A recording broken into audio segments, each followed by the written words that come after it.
We are starting very soon. This is to distract you from any other things. I have to check how the live is going.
Okay, looks like everything is going fine.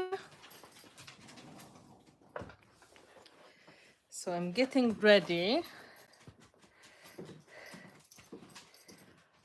This is the good moment to grab a drink, send the link to your crafty friends, invite them to watch us live, because you never know, maybe they need a little bit information on the clear gesso, black gesso and white gesso.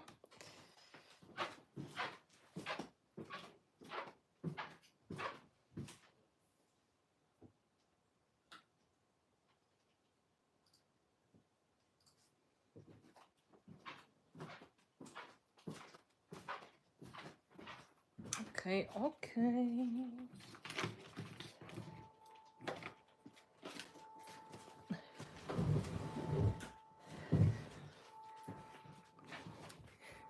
Let me have a sit.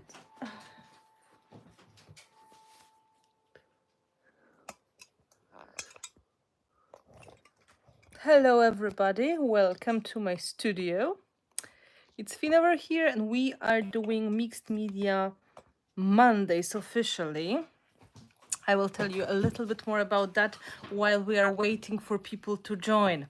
Hello to all of you. I can see people joining from everywhere. I can see Canada, United States, Peru, and I'm sure I can see Spain. Nunega is here. So first of all, while we are waiting for everybody to join, this is our plan to, first of all, bring back the basic information about the products, especially for people who are maybe a little bit lost with all the products on the market and why do we need three kinds of gesso, or what to do with the gel medium. And we didn't know how to do it, so of course there were many ideas. In the end, the winning formula, they were little videos, short clips, short reels. We are going to post for you every week. So it's going to be Mixed Media Mondays, because I'm going to post my video for you every Monday. And then to support it, to add extra details and depth, every 2-3 weeks, we will do also a live stream focusing on this group of products. So, because today we've got three kinds of gesso, and this is the official start, I'm here with you to talk about white gesso, black gesso, and clear gesso, and to answer the question that a lot of people ask online. Which gesso they should use, or how do you know which gesso you should use? And of course the answer is complicated, but I will try to break it for you into simple information, showing some examples. And at the same time, you've got like core information in the short video I posted here on YouTube, on my Instagram, on Facebook, and of course on Prima Instagram and Facebook as well. So you can always refer to that. You can share it with your friends, or you can save it as a future reference. So I hope it is fun to watch. and I hope it is going to be informative to give you some hints what is the best option. And today with me, I can see I've got my brand ambassadors from the Netherlands, Anya, and Nuneka from Spain, and probably somebody else is hiding in the back as well. There's my group of ambassadors here. All these people, they've got quite a lot of experience, and they may be very, very helpful. In fact, because in fact, the more people, the more ideas and knowledge we can get. I've been learning things backwards, so I'm happy for these Monday sessions. Yes, to reinforce and to refresh, and it's perfect for beginners. I decided to put this Mixed Media Mondays together with the group of live streams I made in the past. So the first steps in mixed media, because it's perfect topic also for the beginners, I guess. Because it is easy to get overwhelmed when you get so many products on the market and you wonder which ones are the ones you're supposed to buy first. There's also a live stream about that. And of course, from my perspective and the style I usually do, it's in the same playlist, the same group called Mixed Media for Beginners. So, yay! Thank you so much for being here. If you can, share this link with your friends. Give a thumbs up so we are more visible on YouTube as well, so more people will join. And we will go to the main characters of the story. So, clear gesso, black gesso, and white gesso. And we are going to talk what is the difference between them, except color, and why it's a good idea to use one over another. So there are these are the gessos I made for Art Basics line with Prima Marketing. So they are working the way I like it. So these two, white and black, are rather thick, while clear gesso is very, very soft, transparent, and really, I would say, velvet comparing to some of the clear gessos on the market. There's just enough tooth for giving the matte finish, but it's not going to ruin your pencils or pens if you do art journaling. And that is really great way to add matting finish in your journal pages.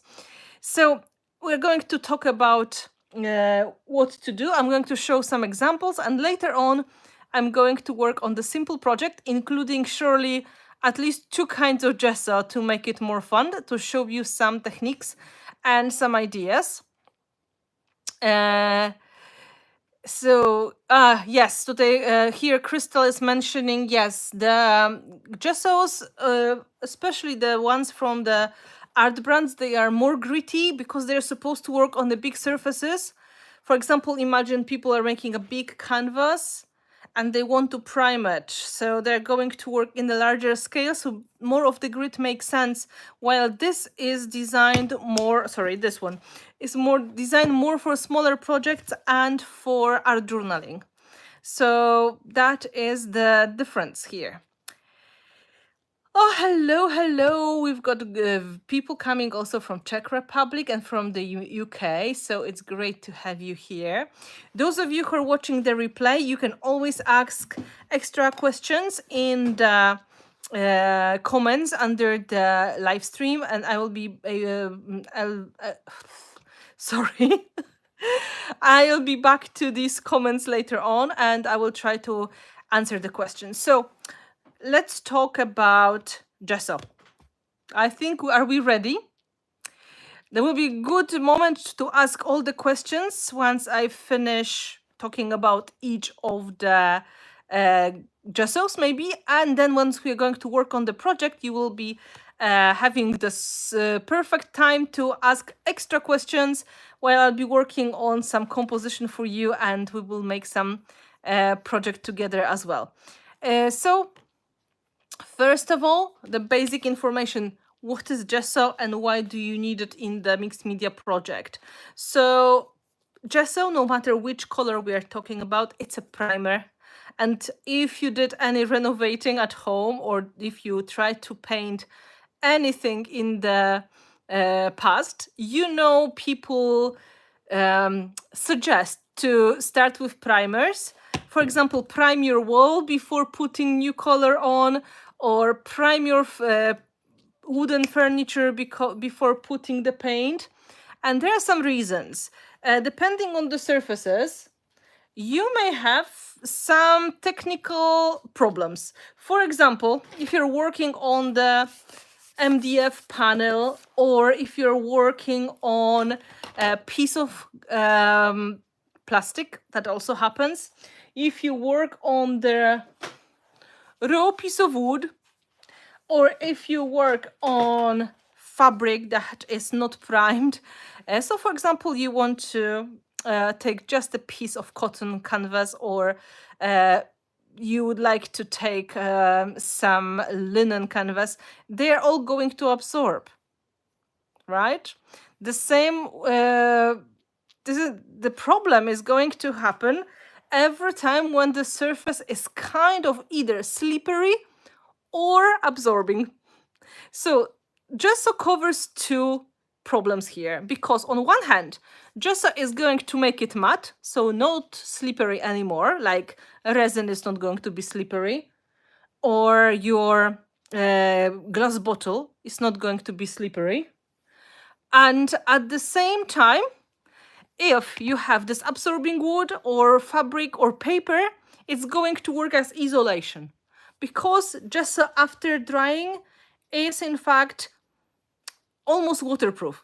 It is like a layer that is going to separate your background from the top paints.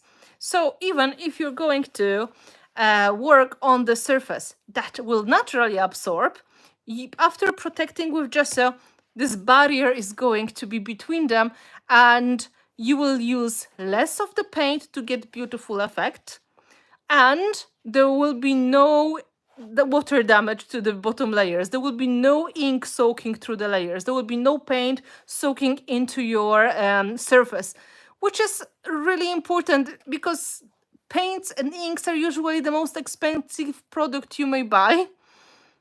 Well, Gesso is usually one of the cheaper products, because it doesn't have any complicated formula. It has just the right balance of the matte finish, color that will be your backdrop, and in the end, this barrier. Does it make sense? Because this is really thing that applies to all of three Gessos. All of them are barriers. There's white barrier, clear barrier, and black one in our range.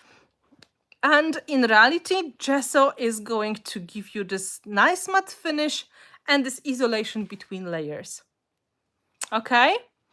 So it kind of solves two problems at once, but also very often the color is going to be the extra add-on to it.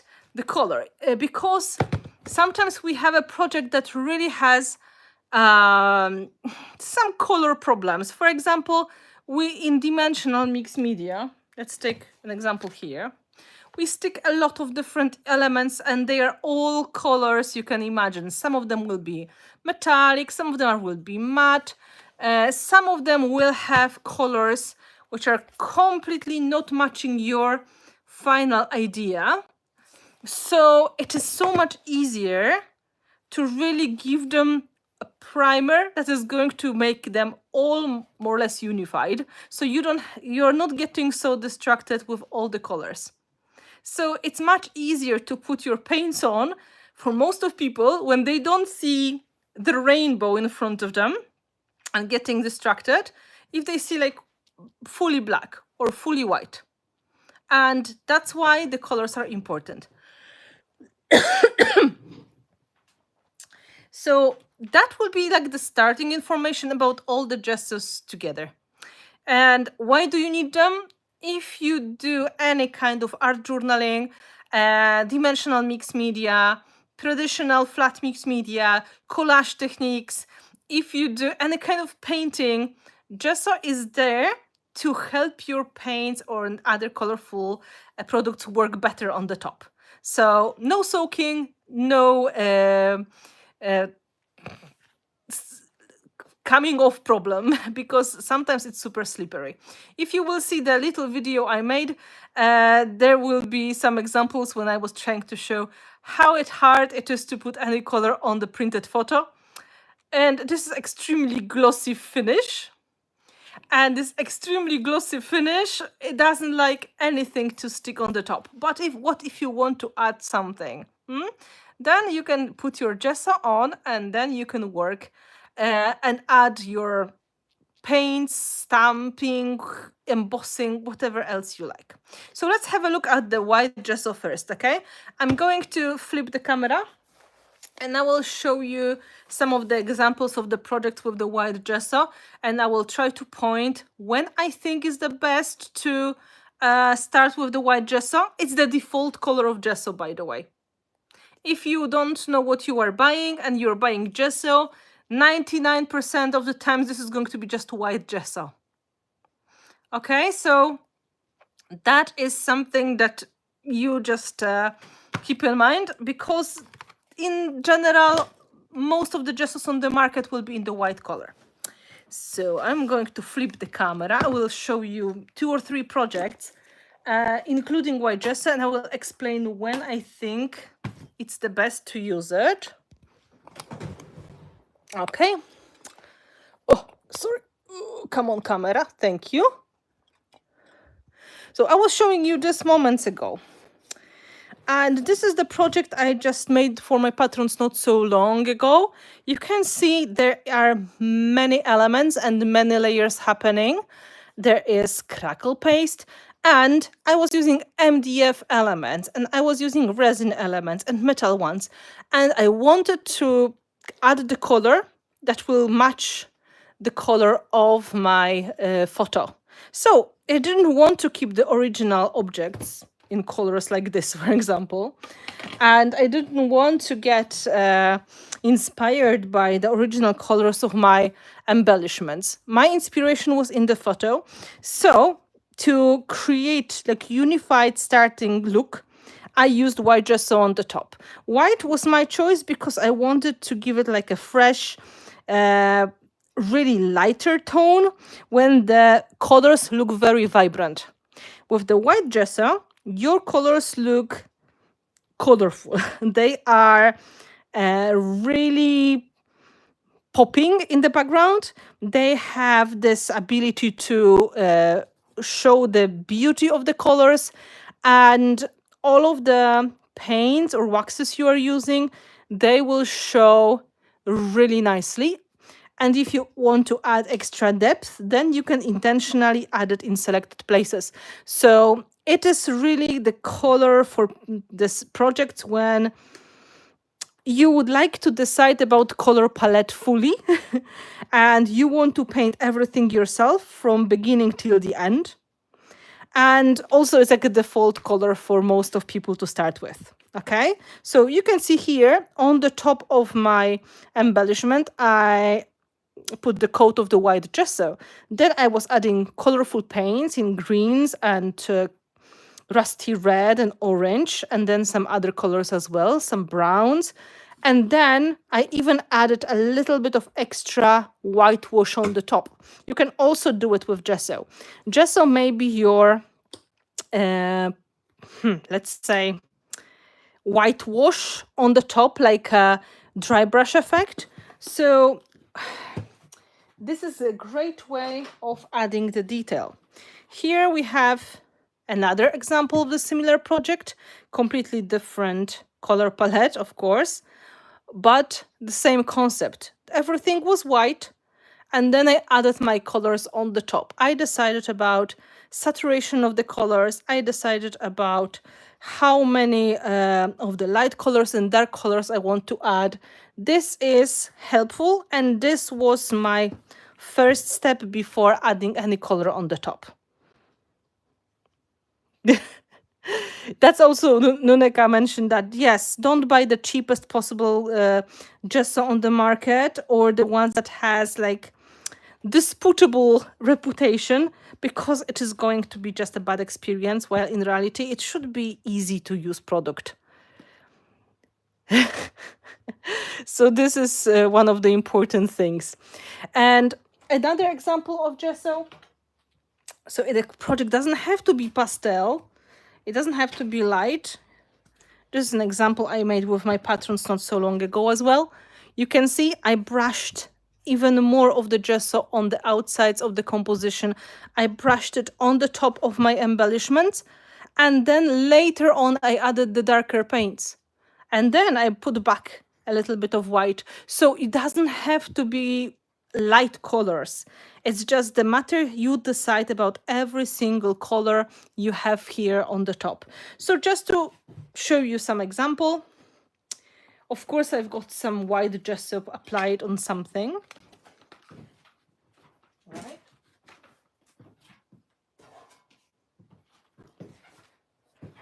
Here's a canvas with white gesso. You may recognize it if you watched our our live stream about color confidence, because it's the same one. I just primed it again, putting gesso over the other paint. And that brings us to another important use of gesso. Sometimes you decide you don't like your project anymore. And this may be the moment when you just use your gesso to start fresh, to start again in completely different color. So let's try to just apply some paints on the top to see how they behave when the gesso is on the top of the paper. On the top of the canvas. Because gesso makes the colors float on the top instead of soaking in. So you can pick them up with your baby wipe or the paper towel if you don't want to do that. If you don't have this primer first, it may not always work, not on every surface. So it's good to have that in your mind, of course. Okay? So I have a little bit of crimson color. This is going to be burgundy color. Then I have a little bit of burnt sienna, which is a darker color, right? It's brown. So we can do something a little bit similar. Oh, don't be shy. To the colors you could see on my butterfly project just moments ago.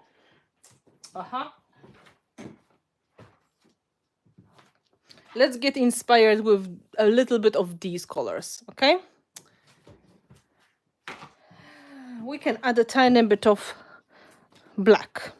These are liquid acrylics. They are paints that are transparent or semi-transparent.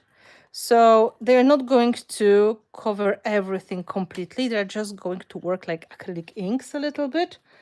So let's go on the top, okay? Let's say we want to keep the tops lighter and the bottoms darker. So I'm just going to put my paints directly where I want. And then I'm going to take the water and make them flow. Water. This is paint. Here's my water. See? They kind of come off and they make nice drips. Nothing goes inside of the background. And now it's easy to pick up if you decide this is too much. So your gesso will help you control the process. Let's say we're going to add color mostly on the embellishments. Shades of turquoise, shades of crimson, shades of brown, a little bit of black here and there to make it darker. Right? Oh, and I'm holding it and it's dripping. I don't like the dripping. No problem, gesso is here. Right? Until it will dry, it's not going to be permanent.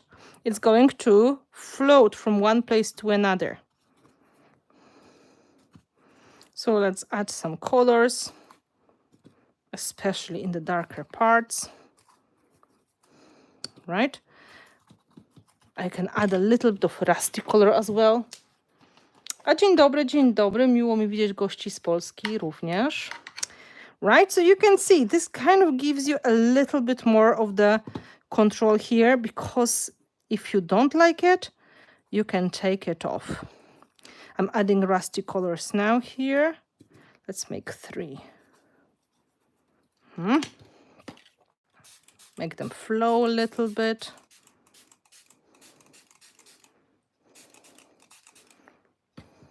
right? And then this is all waiting to get permanent. Let's add more of the pink color. So the crimson.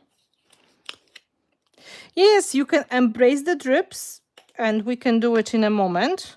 Or we can just tell them, nope, I'm not interested.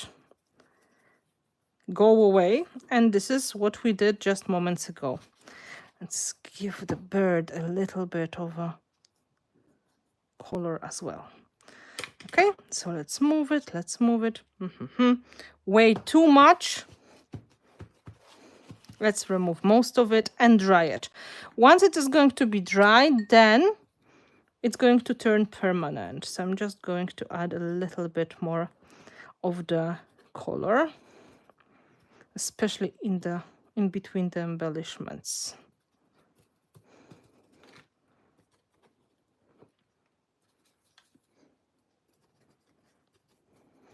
Okay, let's dry it. So as you can see, Gesso kind of makes the product float. This is what we said about isolation. No matter what elements you use to make the composition, now all of them are fully isolated from the wet paints on the top. So kind of it is a win-win situation. If you're experimenting and you are not sure what color you are supposed to use, Gesso will give you a lot of wiggle space. Let's call it this way. You can change your mind if you want to.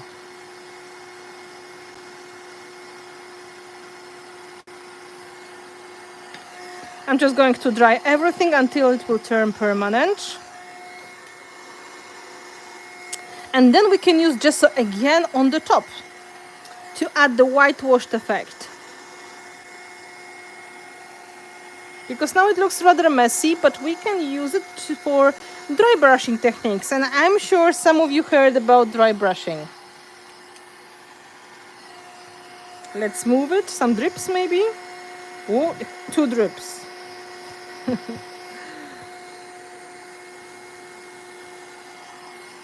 Let's pick up the extra water.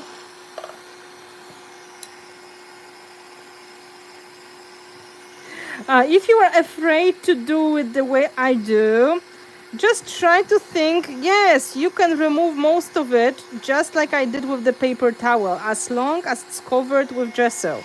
So maybe that is going to ease your stress a little bit.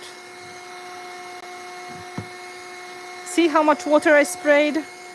Now everything is very wet. Have you got any questions for this step? Can you see how this works as isolation?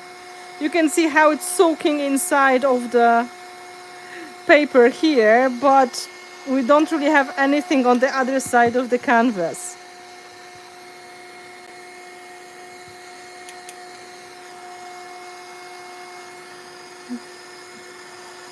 Yeah, it's kind of autumnal. Yeah, I totally agree. It's just so waterproof, basically.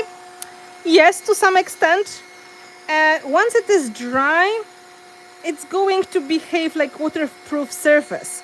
Of course, if you're going to soak it with water and let it stay there for a very long time, not drying yet, probably it will start to peel off like any other paint or varnish after some time.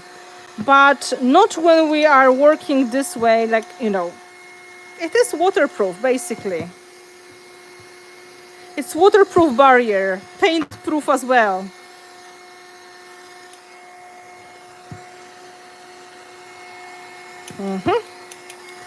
So what are the other ways you can do with your gesso? Depending on the thickness of the gesso, you can also use it as a paste. Some people like to use it as a paste with stencils. It is possible to do it with the gessos like this one. This is a heavy gesso. You can see it's similar to a paste. It's not the best formula because it can still go under the stencil, but you can also add some dry ingredients inside, such as sand, and to add a little bit of texture. So let's say we want to create a little bit of the very simple texture paste. You don't have any special gels or paste on your hand, but you have some of the heavy gesso, and then you can mix, for example, sand or mini stones or micro beads inside, and the thickness and the stickiness of your gesso is going to hold it in place, and once it is going to dry, you will have some kind of simple texture paste as well. You can apply on your project.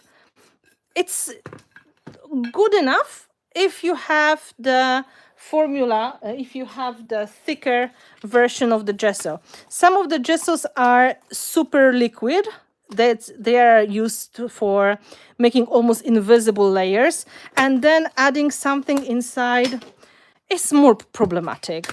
But if you have a simple thick formula like heavy gesso like I have here, I'm just going to take a stencil quickly. Right? This is waiting on the side. We can put this kind of combination, and the results are not going to be shockingly great, but they're not going to be too bad either. You get better effects with dedicated products, such as modeling paste or gel medium, because they are more sticky and they give you more reliable effects and more crisp look. But in the case if there's nothing else there,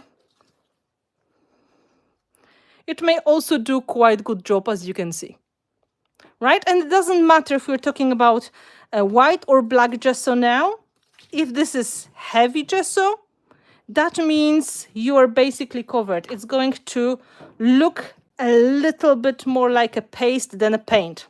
So this is the difference, because there are multiple brands on the market. Basically every art brand, every craft brand has some kind of gesso, and some of them are going to be thicker and some of them are thinner. I prefer thicker because I can do more things with that. It's more versatile for me. But there will be people who just prefer the thin one. Clear gesso is too thin to make this effect. You would have to put a lot of dry ingredients inside. But black gesso and white gesso, they work in a very similar way. I'm looking for my black gesso now. Here, these two guys, they will give you effect of the paste as well. So before we finish with the white gesso, we can practice the dry brushing together a little bit. This is the effect that is very popular to add extra highlights on the top. White gesso is one of the most popular choices. Let me show you an example. This project was white brushed on the top in most of that. Then I went heavily on one side and just a little bit on the other side. But dry brushing makes the details visible. So when you have colorful project, but you would like to make sure the colors are going to be under control, you can dry brush your white gesso on the top. So for dry brushing, I prefer to have rather soft brush. I'm going to use just the edge of the brush, so we are going to go in a delicate way. Some people like to use makeup brushes as well. For example, these like this, they're super cute. They work very well. So dry brushing is all about small portions of the gesso. We are not repainting, we are adding the delicate coat, right? So it's good to have some extra paper. So you remove the excess, you dip your brush in the gesso. I'm just going to show you. Oh, here's jar of gesso. Yep. Right? You make sure you load your brush and then you remove most of it on the paper. So it's almost dry, as you can see on my hand now, almost no color. So this is when you start patiently your dry brushing on the top. And you bit by bit, tone down your colors. It's not a job for people who have no patience, because you have to do it in small portions. This is the story here. Small portions, and every time when you load your brush, you make sure it is dry, right? And then you put another coat. Not going deep, just touching the tops. Every time, a little bit. Oh, it was not fully dry yet. If it's not fully dry, it will be hard to dry brush, of course, because the colors will bleed. This is what we do. Layer by layer, we add the depth to the project by brushing the tops and leaving the bottom parts colorful. Right? Of course, you can do it with other products. There are ones that are going to give you more dramatic effects, for example, metallic waxes. But we are talking about gesso and what are the ways of using it. And this is one of the fundamental techniques when you do dimensional mixed media. So it's good to just know, you take gesso, remove the excess, what? Stay. And then every time you add a layer. So everything gets toned down nicely. If you have super colorful project, you can add more delicate finish to it. You can create the depth. You can use it for shabby chic effects as well. Does it make sense? Can you see why white gesso is a good choice for colorful projects? Another good important information, if your background is too colorful, you can also add gesso on the top. And when it is dry, you can brush a little bit of that gesso from the outside to the inside and kind of like clean up the background as well. Just saying. Patience here is the key, and small portions of the gesso and a soft brush. Don't do it with these guys. They are for glue. They will never work like that. Okay, how about clear gesso? This is coming very soon. So you're going to learn about clear gesso later on. This is just the beginning of our live stream. I'm going to put that on the side here. So it can dry. And we're going to move to black gesso now. Okay. Any questions for white gesso at this point?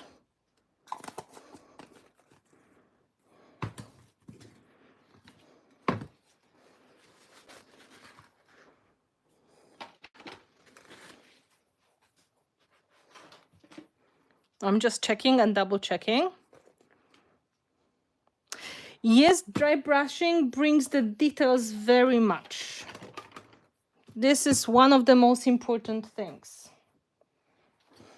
about white color. The white color will help other colors be bright and beautiful. Okay, so we go to black gesso.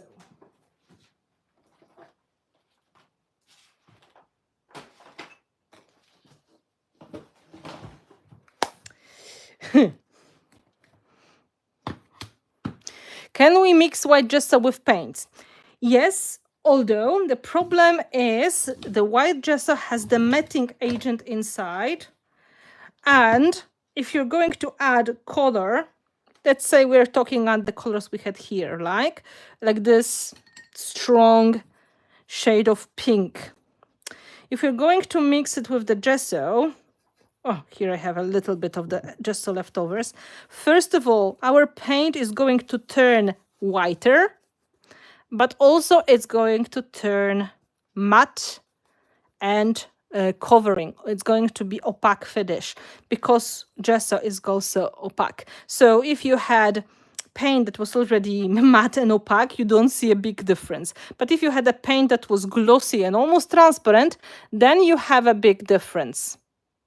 Does it make sense? So yes, they mix very well together. Thank you for that question. But the depending on the paint, the final look of the mixture may be very different to what you mixed together. Hello, hello, good to see you. Thank you for coming. So, what is the story with the black gesso? Many people thought I'm crazy when I was telling them you have to bring black gesso on the market because it's a very important product. Because why do you need primer in the black color? This is super scary for some people. It is very, very dark. It's matte. It's really one layer to cover it all. And sorry, black gesso is also thick, so you can use it as your paste to mix it with other ingredients to get similar results as we got here with our white gesso. So this was one of the reasons. But the reality, this is instant drama effect. So if you would like to make projects that will have a lot of shadow, a lot of depth, a lot of visual drama, especially if you like creating with the metallic look, this is the perfect backdrop because it's neutral black shadow that will sit under your colorful composition, and you can cover it almost completely, but still in some part it will be kind of like a shadow lurking through all of the layers.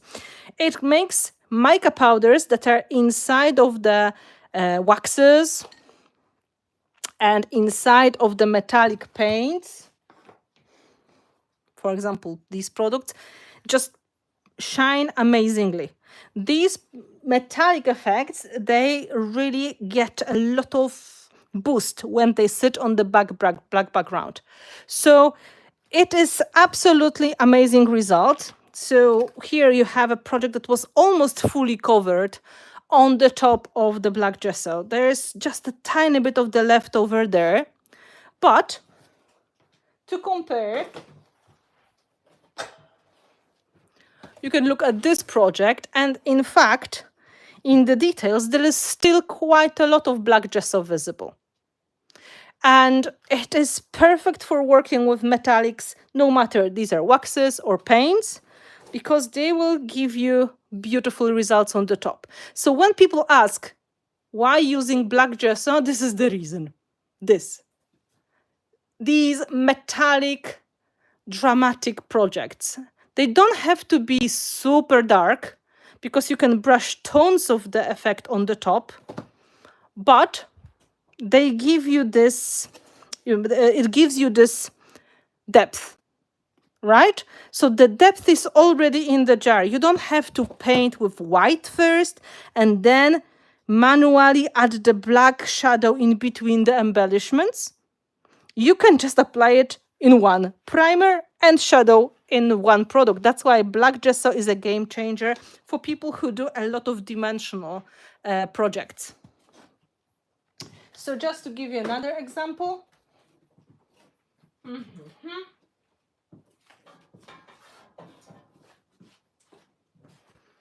Here's the project I was showing in the short video. So you can see I painted it again so I can do the demo. This is just very simple concept. Everything is painted with one black portion of the gesso. And of course, dry brushing with black is not going to be adding so much depth. It's the opposite. You have to put the black first and then brush something lighter on the top. So, for example, one of the greatest demos I was doing over the years, it is showing people how the waxes work. Waxes, they absolutely love black gesso, and that is going to be our, let's say, backdrop color. Let's pick something different now. We had burgundy and brown, so let's do something violet, okay? And turquoise. Makes sense, right? So I will take a brush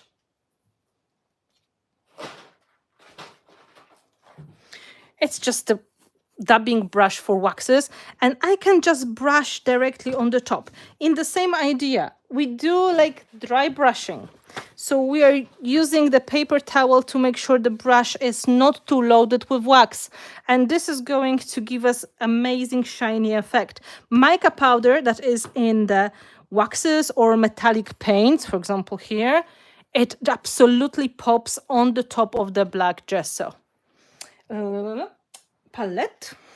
Oh, we can use this one.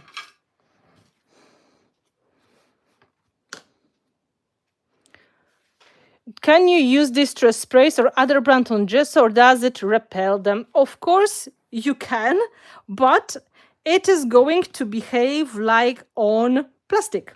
It's going to behave like it is repelling them, because distress inks, they like to soak into the surface. So if you apply them, place them the way you like, and dry them on the top of the gesso, they're going to stay. But every time when you're going to spray a new portion of the water on the top of them, they will reactivate and they will flow away. So in a way, it's like they will stick, but the water will keep reactivating them, just like on the paper. Is that a special brush? It is a stencil brush, dabbing brush, hard bristle that I use for waxes and I use for adding pastes. This is one of the dabbing brushes I made. It may be quite useful for many techniques, but it doesn't have to be this kind of brush to apply the wax. Although, remember, waxes are greasy, they're oily, so you have to wash your your brushes well when you finish. And just look at that. Just by brushing the wax, you get amazing effects. Just tiny portion of the wax goes very long way. What is not a simple concept, the gesso and the distress inks. Okay, I understand you know distress inks well, right? This is probably the product you're familiar with. So you probably know most of the times when you apply the distress inks, you apply them directly on the paper, right? And what happens then? The paper will absorb at least part of that ink inside. So even if you're going to add some water and reactivate it, not everything will come off. Okay? When you put it on the insulation primer, just the same as gesso, they're going to stay, they're going to stick, but the water reactivate them to this point. You will be able to remove 90% of it, or maybe 99% of it, because they have no chance to soak into the surface. So you can use them on the top of the gesso, but you have to be careful with the application of the water, because the water will make them go away again. Okay, I'm putting another color to make it more fun. So it's not going to be just one. You can see we are creating effects. Let's take some turquoise. This is peacock color, beautiful, by the way. Greenish turquoise.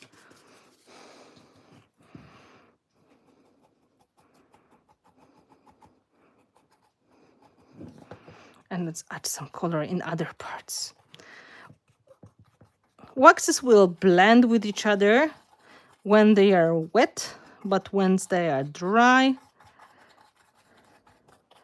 they will be going more like one on the top of another instead.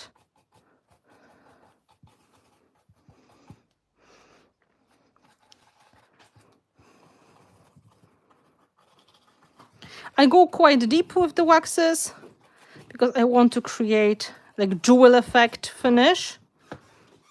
I'm going to add more of the colors on the composition, and now going back to the background, adding more of this visual drama in the corners, this violet color. So you can see how efficient it is. Very quickly you get the results with the waxes. And now if you want to add extra definition, you can rub lighter color on the top, just touching the very, very simple details. You use wax and no acrylic paint. In this demo, I'm doing only the waxes now, but you can do dry brushing using acrylic paint very easily. So the same story. We did acrylic paint in the white gesso. Now we are doing waxes on the black gesso. So these two colors, it was electric violet and peacock. Very nice combo. And to add the highlights, just to make it even better,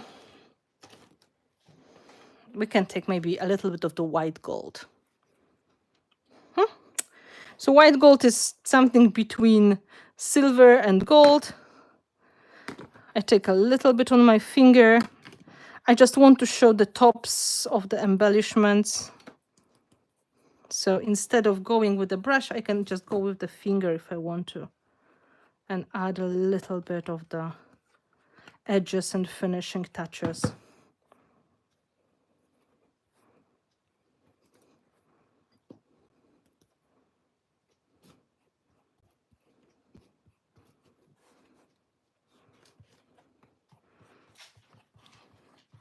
So you can still see the turquoise, you can still see the purple, violet, sorry. But now we are adding a tiny bit of the definition on the tops. One of the most efficient techniques for dramatic effects and when you like to add some magic to your project. And you can use the products, in different combinations. Just keep in mind waxes don't like water. So it's hard to apply the paints on the top of your waxes because waxes, they work like oil paints, like furniture wax. So they will be water resisting. It's possible, but it's not great coverage ever. Yep, and done.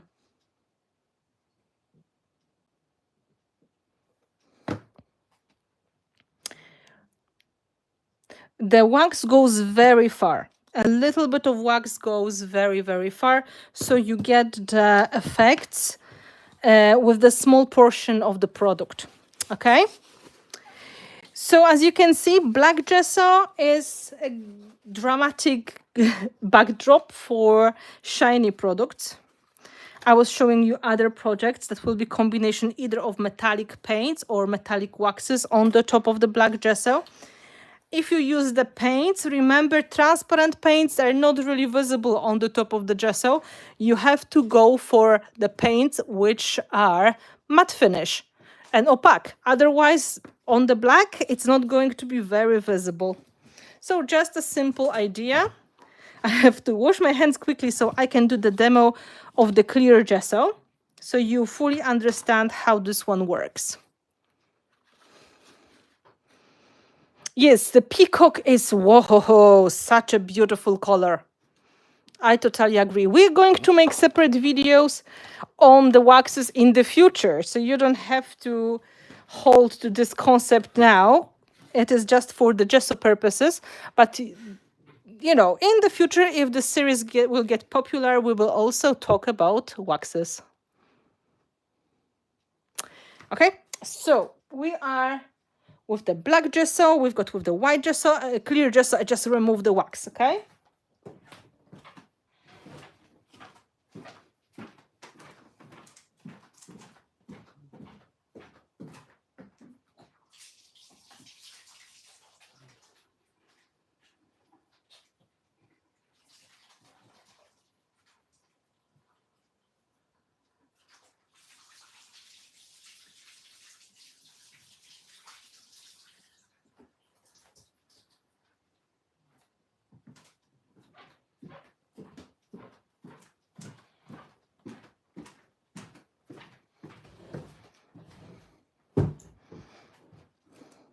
So that was a simple combination of two waxes in the metallic colors, highlighted with the lighter metallic wax on the top, and black gesso was our art medium. So if you want to remember why is black gesso an important one, it's instant drama in a jar, depth and shadow, and it's perfect for your metallic shine.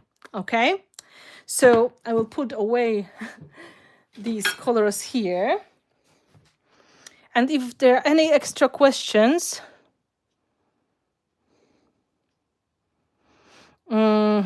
Yes, Nuneka is giving extra information on the distress on gesso.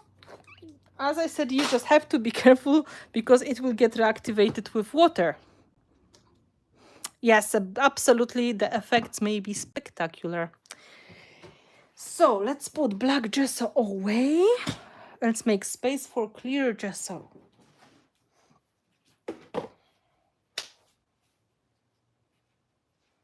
Where are you? Clear gesso is different animal. It's liquid and it has a very delicate tooth in it, so the grit is super delicate. And what you can use gesso that is clear for? Well, one of the most popular solutions is to protect the colors and structures you like. For example, vintage paper or absorbing paper without making any visible effect. So let's say this is the Ninja. This is invisible gesso that will turn any surface into stronger one. So when you have this delicate paper, it doesn't matter if it's paper that is vintage or it is scrapbooking paper, you can put the coat of gesso on the top and it's going to turn invisible. So let's have a look.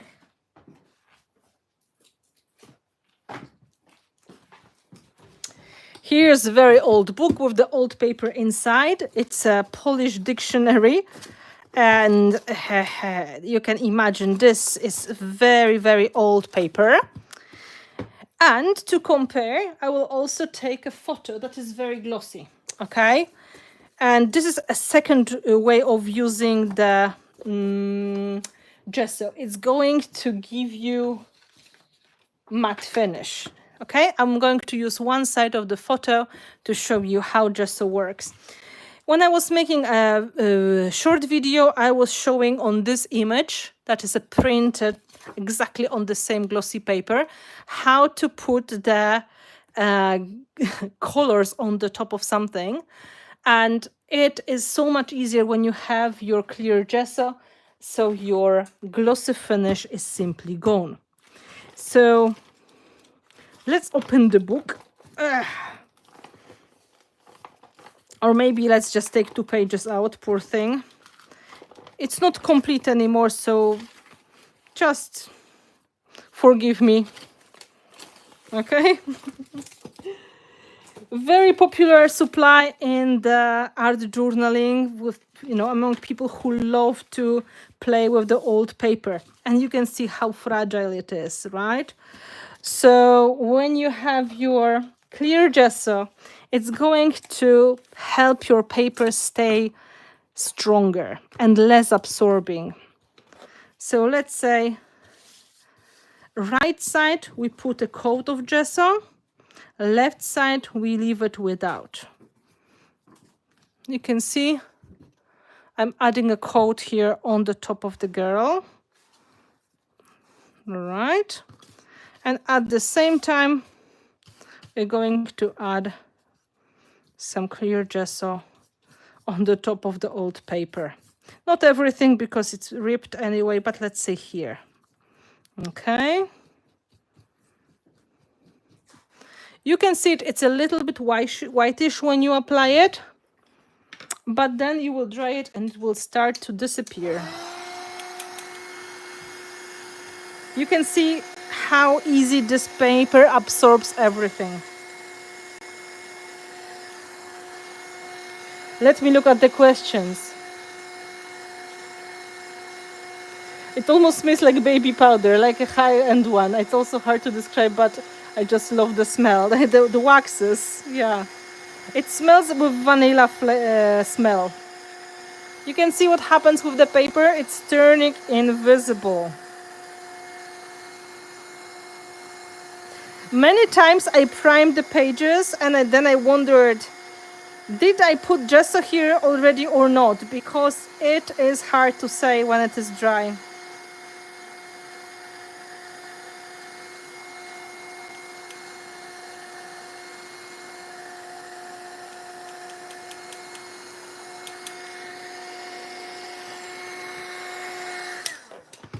Just to show you. Here's gesso. Here is no gesso. If you don't remember what you did, you have no chance to say. Can this be used on freshly poured resin instead of gesso? Well, freshly poured resin, if it's already solid, you can put any gesso on the top, clear, black and white. So now it's a little bit stronger, right? You can feel it with your fingers. It has a little bit more like a velvet finish, but visually you don't see it. What happens here when we have this photo? One side will turn matte.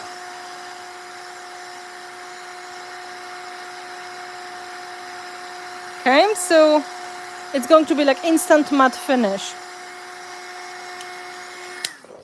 I'm going to put the other way as well, so it's going to be 2 coats, just to make sure the strokes won't be that visible. But I put very small portions, as you can see. So if you want to make sure the brush strokes are not so visible, this is the trick. You can go one way and then the other way, right? And then, of course, we dry it. So clear gesso on the top of the glossy surface, and clear gesso on the top of the absorbing surface.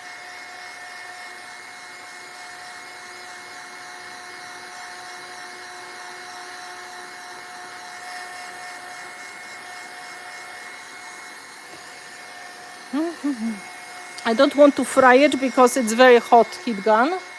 So I'm trying to move it all the time, as you can see. It's easy to say when you're frying it because it will start to make bubbles. And it means like, too much. Of course, you can dry it without the heat gun or hair dryer. Just let it dry naturally. Okay, so now, what happens if we apply some sprays or paints, right? This part that has no gesso, it will be absorbing much more. It's going to be easier to make bleeds on the other side. If you have some paints you're going to use or inks you're going to drop on the point on the top, they will go easy on the other side of the paper. And this is nothing bad. Sometimes you want this. Sometimes you want the effects to be absorbed.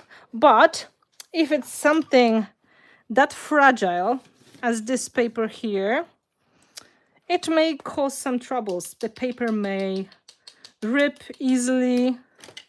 Things may happen. It may be just not so easy to control the effects, right? So this is the side without gesso. You can see how wet it is already on the other side, right? I will put it on the side just a little bit, and I will try to do something similar on the paper here with gesso.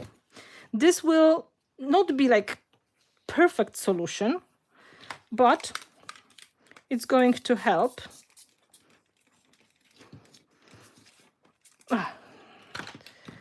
Because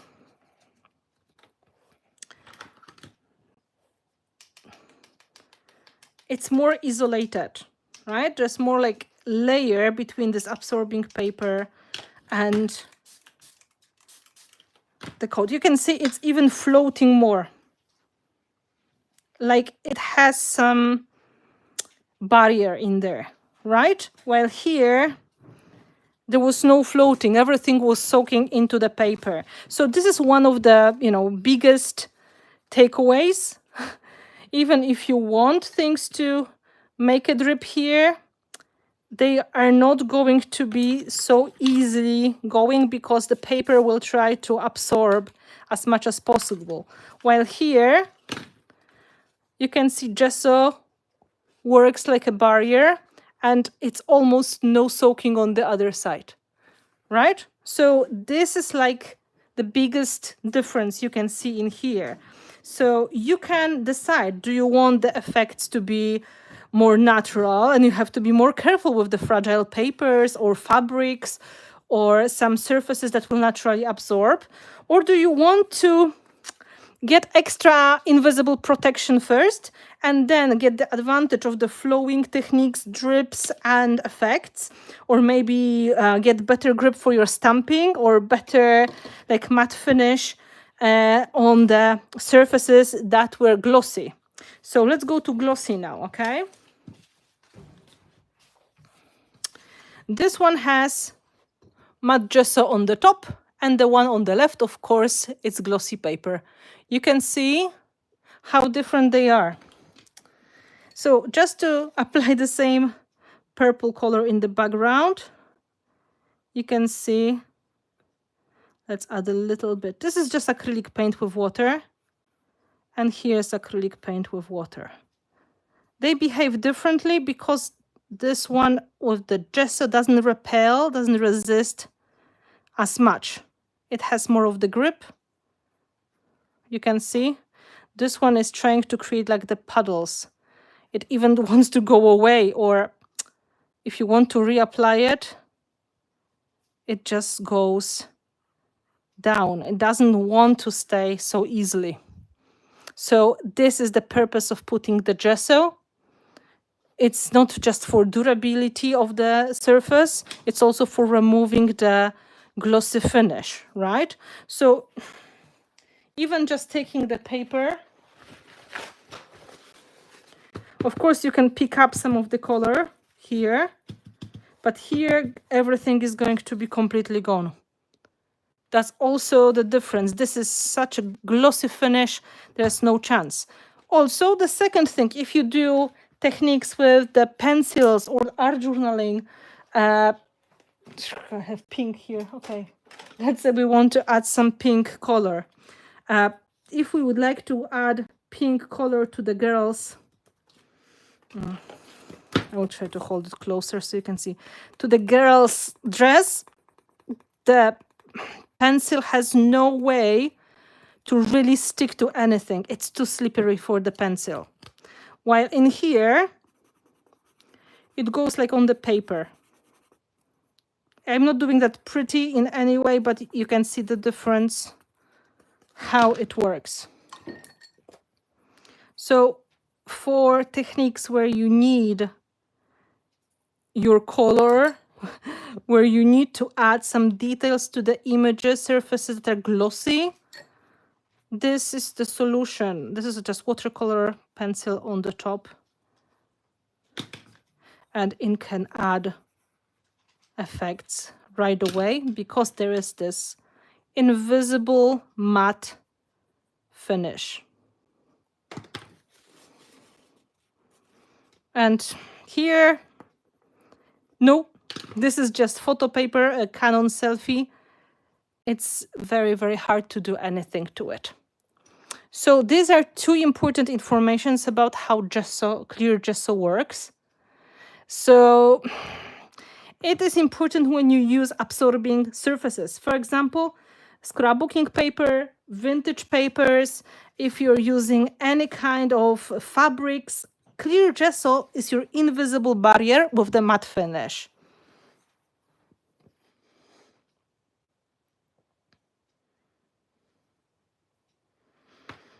Yes, the charity shops are a great source of the vintage paper. I totally agree. Yes, durability changes because the gesso is like really, not like rubber, but it kind of is like a coat.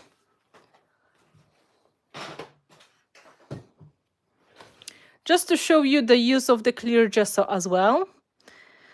I use it on the surfaces in my projects, in dimensional projects, when I like the original color and I don't want to change it too much, but I would like my elements to allow a little bit of wax or paint to stick to them.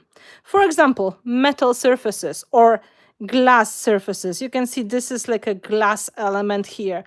They wouldn't really have any paint on it if I didn't put some clear gesso there, right? So clear gesso would be just reducing the slippery effect on them. It will turn matte. So I can add touches of colors without changing the origin color dramatically. Quite often when you use vintage objects, you like them as they are, but you would like to alter a little bit, add a tiny bit of paint, a tiny bit of wax. Clear gesso will give them tarnished look, which means it will turn metallic, shiny metallic into more vintage and tarnished, but also it's going to help your waxes, help your paints to stick better to these problematic surfaces. So quite often in my projects, you see the clear gesso, but you don't see it because it's invisible ninja. It's there because I added to help my product stay, but you won't know because you can't. Basically, you can't. Right? Just to show you another example. On the top of the metallic flakes are super shiny. I wanted to give them more vintage look. So on the top of my metallic flakes, I also added the clear gesso. So they're still shiny, but not so much in your face anymore. You can see it in some parts. They are naturally much more dramatic. So just to show you, yeah. They are ultra shiny.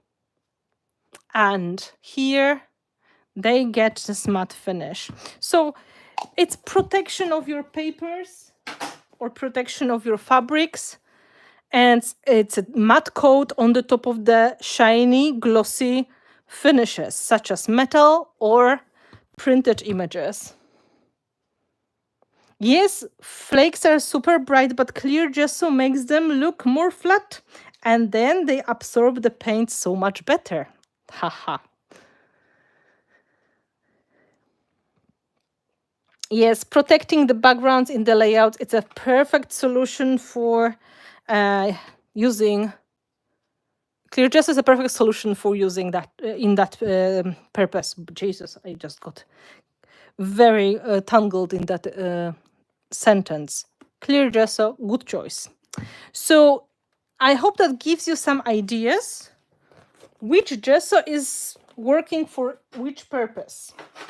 Here's another example of the project that was partly covered with the clear gesso. This was metallic, but I also added clear gesso in some parts. I didn't want these metallic flakes to shine too much. So there's a bit of glossiness coming from the clear crackle, but originally in the background, this is clear gesso over metallic flake and a natural metal tin beauty. Oh my god, this is so shiny. So yes, even if we take clear gesso now and put it on here, you will see a very big difference.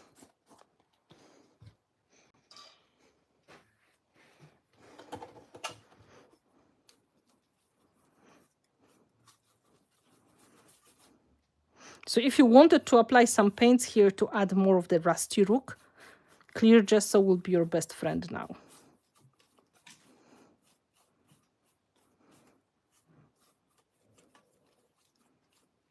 You can see it's already getting matte. And this is just one coat. I usually put 2 coats, just like on the photo. So there was more of the, less of the brush stroke visible. Much better.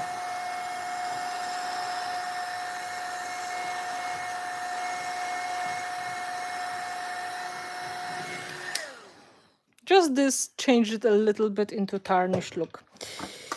Okay, so now it's your time for questions, and I'll be showing a little bit of a project if you were up for something more.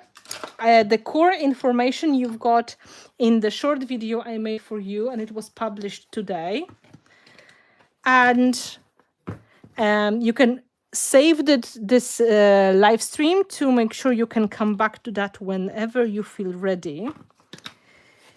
And I'm going to work on the tag to put some things together using clear gesso and white gesso to make this a little bit more fun. As you can see, it is the same glossy paper. So this gentleman, I think it's a gentleman, he's going to get some treatment with the clear gesso. And I'm all yours, waiting for potential questions. And I would like to know, did you see the mini video I made today? The one about different kinds of gesso. I just take a clean brush just in case, because I don't trust it.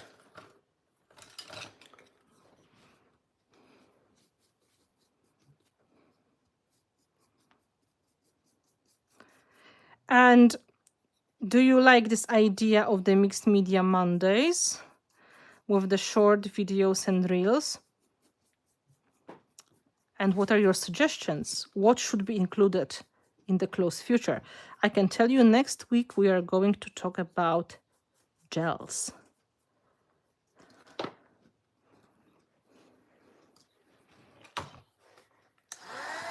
Why heavy gesso instead of regular gesso? Heavy gesso is more versatile for me because I can also mix it with some effects to create texture paste, and also it helps me create texture. I can always add water to the to the heavy gesso to make it more liquid, and that is not going to be a problem at all. And it's harder for me to make the regular gesso thicker. So if I have to have either or, and I had to make some decisions for my product line, I picked the heavy gesso as more versatile product. I need to stick it. So my plan is to create composition here on the top of this tag. So our steampunk gentleman is going to sit here on the multi-layered composition. Okay, so you like the idea of Mixed Media Mondays. What will be your suggestions for us? Which products you are especially curious about?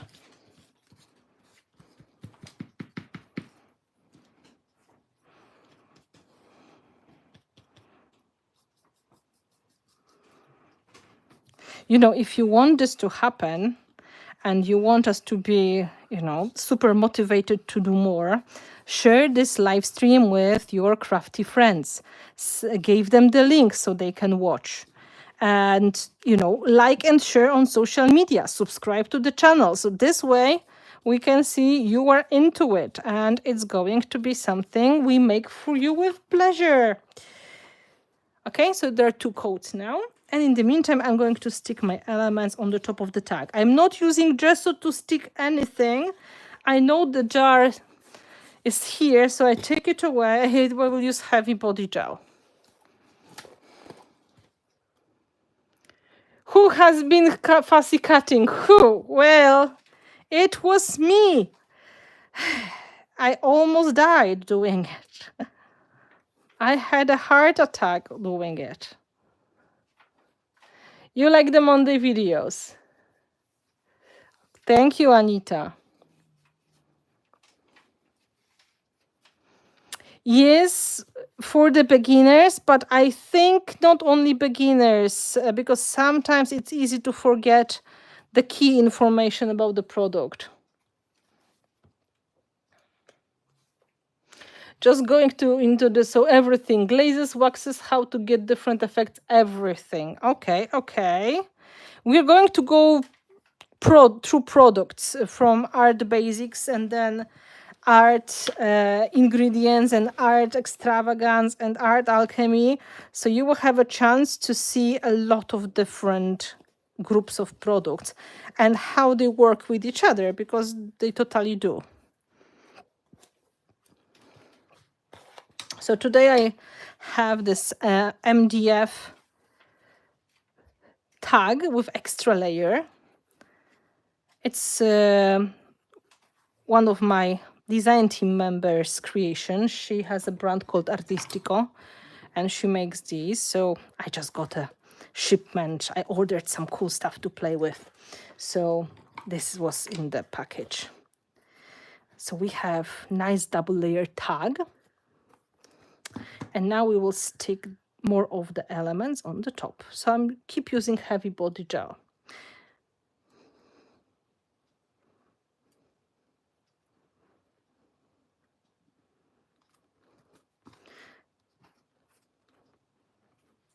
Okay.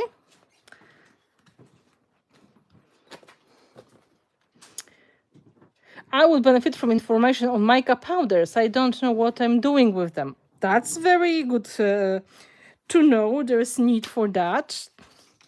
Thank you. I totally take it into consideration. I just put it in the wrong place.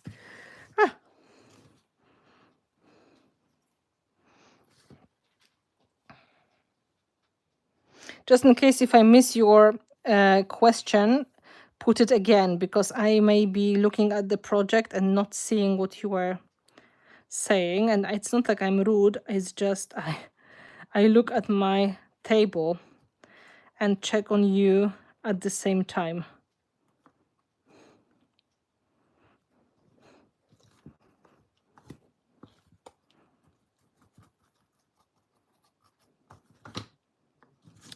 I think we need more gel.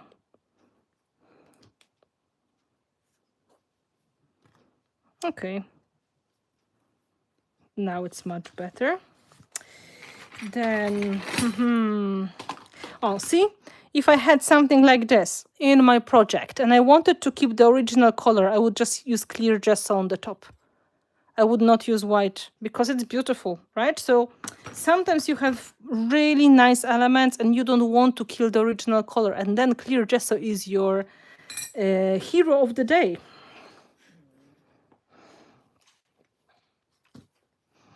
So I'm sticking the elements to create composition, and then we will have our image that is not now matte, not glossy, sitting on the top of that. Okay, come on. Oh, you will fit. Oh, yes, you will.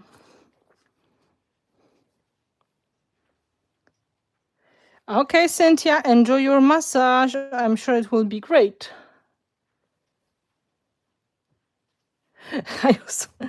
So far, I made a mess. Well, I can see that sometimes when you are experimenting, you get results that may look a little bit like mess, but in reality, it's just the beginning of something fabulous. You have to find the way how to balance the quantity and the way of application that will work for the idea you've got in your head. So with mica powders, it's good to be a little bit more of that, light-handed, and add them in smaller portions instead of putting a lot at one time and then being in trouble. So as you can see, I'm gluing layers to create a kind of like solar system inspired composition. Yeah, and then our traveler is going to sit somewhere here on the side. That's the plan. We need to add some stars, so it's going to work nicely. So, we need something for this poor guy to sit on. I have this. I've got this. I've got this. Let's see. It kind of is cute. It looks like he's sitting on that. Yeah, let's use that frame. As you can see, big blobs of gel.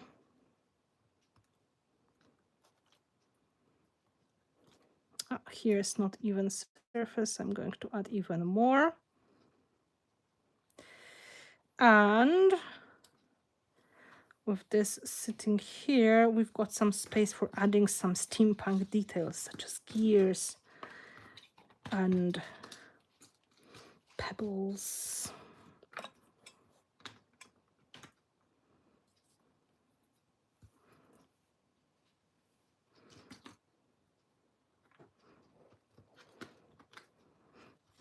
It's not even surface, so I have to make sure it's going to stick well.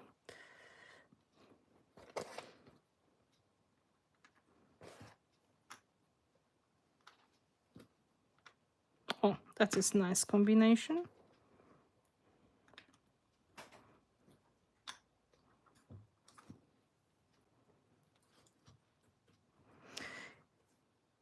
Okay, so as you can see, I'm adding extra layers to create like a steampunk impression.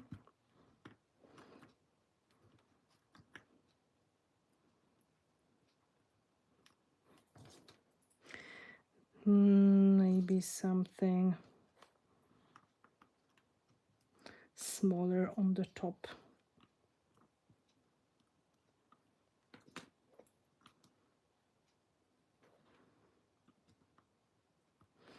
Okay, so we have enough gears. Now we've got this found element, some button, and some stars. And I'm sure we have even more stars somewhere. And we've got this. Oh, because he's got wings here, it would be nice to have some wings in the composition as well. So in this project, the plan is to use white gesso together with a little bit of clear gesso.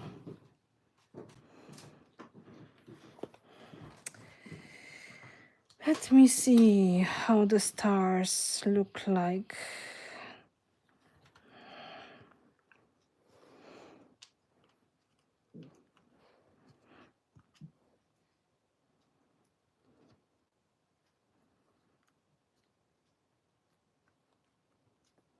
No, it's not sticking. A little bit too challenging for a quick project, huh? I'm going to do more of these chipboard stars instead.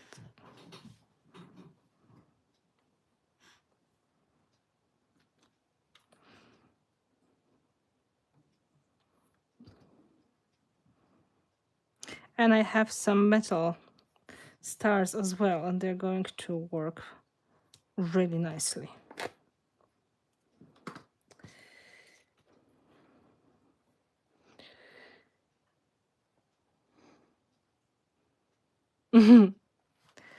Thank you, Suzanne. I'm glad it is something that you see value in.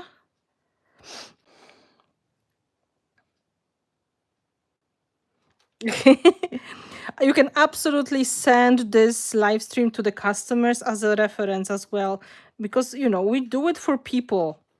It's not just we do it for fun and for our own pleasure, although it is nice to be here with you and to make sure, you know, we are all having good time and we are discussing important matters of art.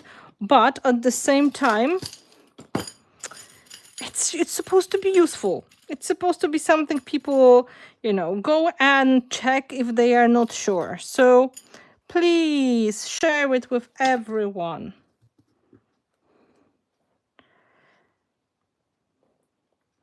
Oh, now it's more balanced.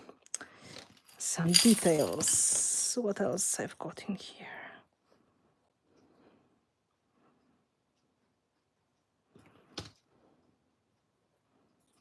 Yeah, I need to dry it with the heat gun really well to make sure it's going to stick.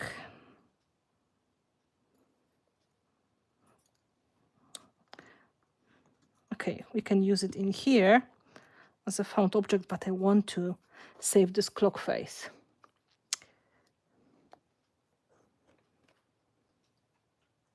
Yes, I do talk to the projects. I think we are all guilty when it comes to... my finger is so dirty. Baby wipes. Okay, I don't see them. I will dry it a little bit in the meantime. Stay there. And I will fight with this little face.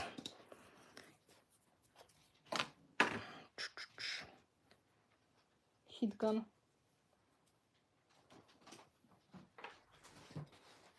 Ah, interesting location. So, oh, you're looking forward to learning more. That's great, great, Brenda.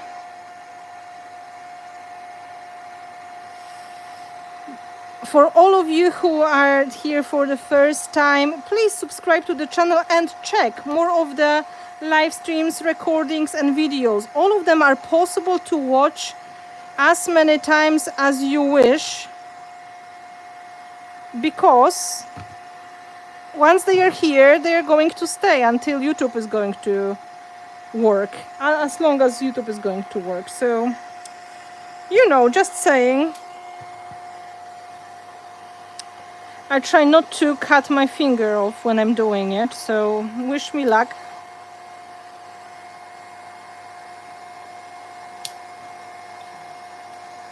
Okay. I have a helper, apparently. Very good. In the meantime, while it is drying, I can look for some perfect little details. I had some stars.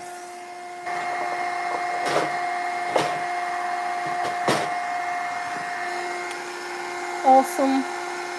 Thank you. It is done.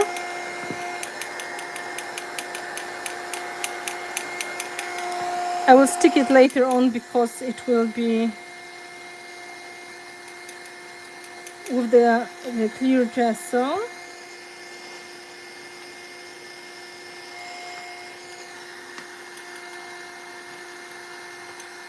I had some small metal stars in here. Vintage Pebbles stars. Yes. I'm not sticking them yet, but they will be perfect to add touches on the top of these guys. When your gel is very hot, everything seems to be moving. So give it a moment to dry, but make sure you're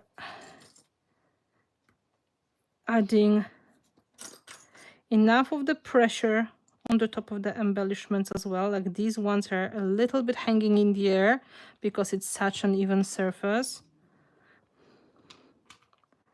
So it's good to check.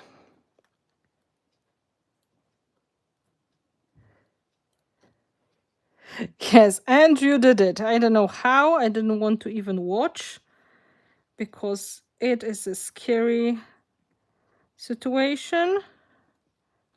But somehow he did. He's apparently trying to make sure he's useful. Okay, I think we have most of the details here. So now, proper drying. And then we're going to add our white gesso and some clear gesso on the special element. I was thinking about adding this guy, but apparently not today. I need to clean up the elements. So give me a second. I will just take them away. Put them in the container. So only the ones that we are using are going to stay. Simple composition, but quite nice. I want to make it in the vintage brown colors with the hint of other tone, like other colors. Nobody told me there are only 4 stars here. This is not possible. There has to be 5. Okay, now it is 5. That would bother me forever.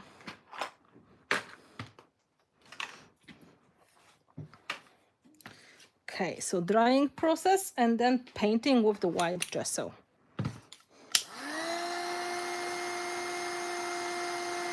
What we blame on the tree? Are the stars still available for purchase? Well,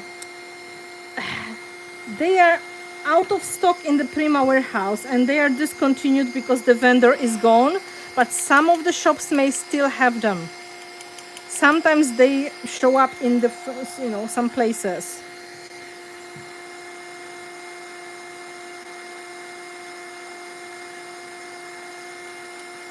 So I'm drying everything and then I will be applying my white gesso, mostly on the embellishments only. I would like to see some parts of the background if possible. Olga is here. Well, one more of my brand ambassadors joined the fun.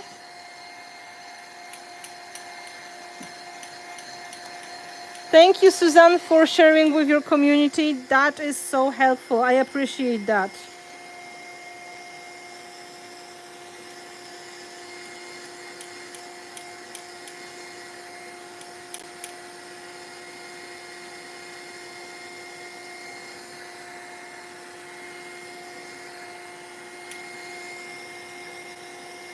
Okay, it's getting a little bit more solid. This one is a little bit wobbly still.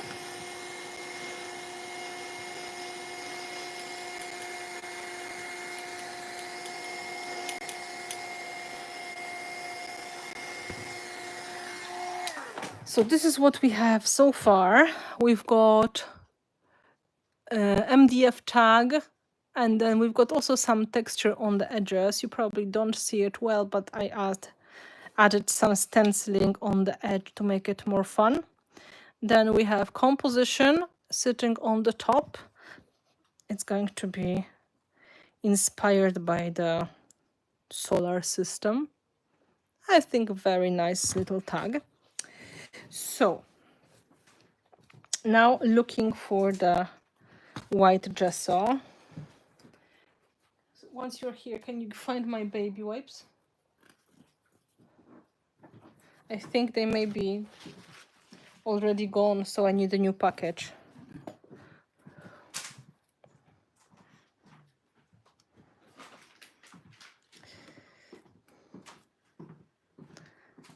I'm hoarding the stars for the very special project.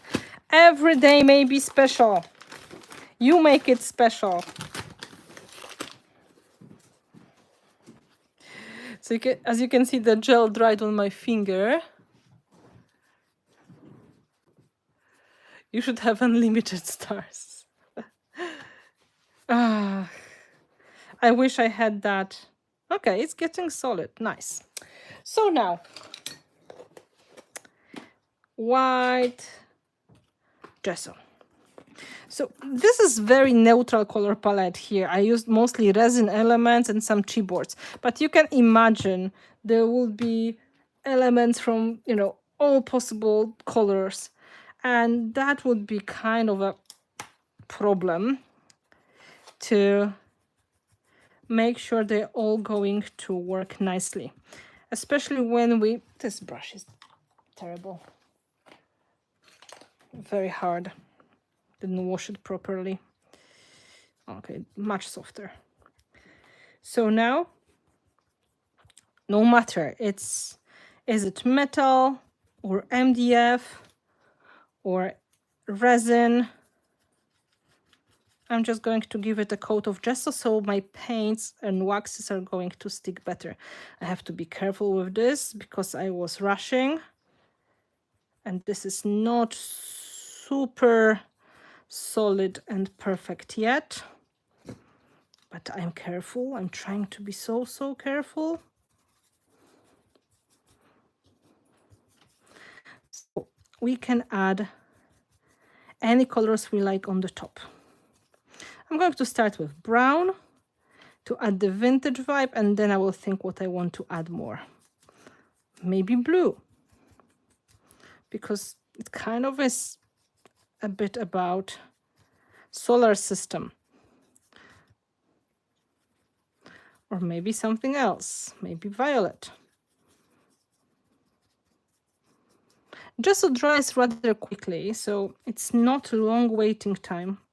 But when you are rushing like I am, it may be a good idea to dry it with the heat gun. So it will also help our gel medium dry.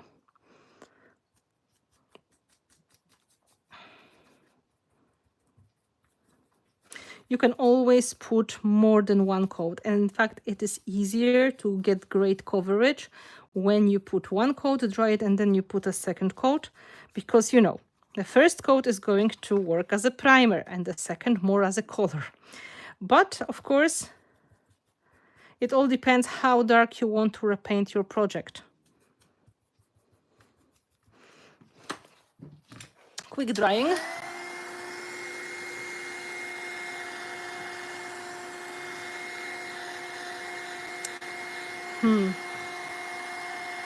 I'm tempted to go with a bit of Prussian blue and brown. So you can see the gesso here is just preparing the embellishments to get the color on. Especially we wanted to remove the color of the MDF, which is quite dark brown. If you wanted to add very soft and pastel colors on the top, it would be important to make sure there will be no dark colors left. So it really depends what is your plan. My plan is to put quite dark colors, so there should be no problem. But keep in mind, not every project is going to be working the same way. If you want to go for soft colors, make sure you've got minimum 2 coats of gesso on your dark embellishments. With black gesso, there's no problem. Everything turns black super quickly. Okay, so this is what we have. I added a little bit of gesso on the background as well, so the paint is going to stick better.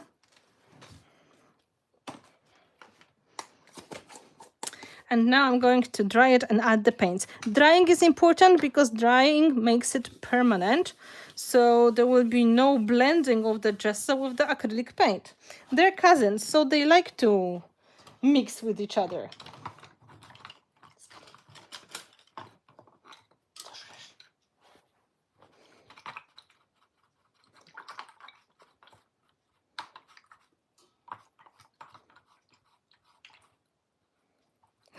You still have one metal clock face left. Wow.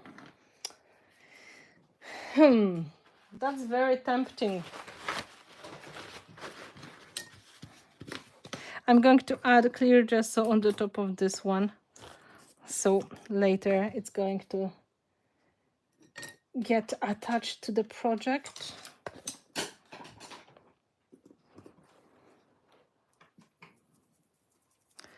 I'm just adding one coat because we want to turn it matte.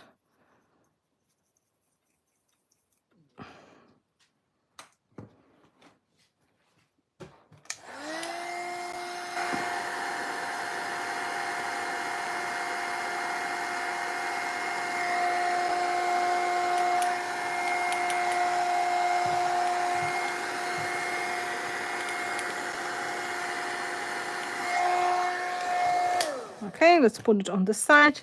Let's look at our brown. No prime is a crime. Oh, that's very true. Priming is important. Just in case if you're watching and you didn't like this video yet, it would be nice of you if you could give a thumb up. Because I can see there is at least 66 people watching and only 63 thumbs up. Oh, somebody forgot, maybe.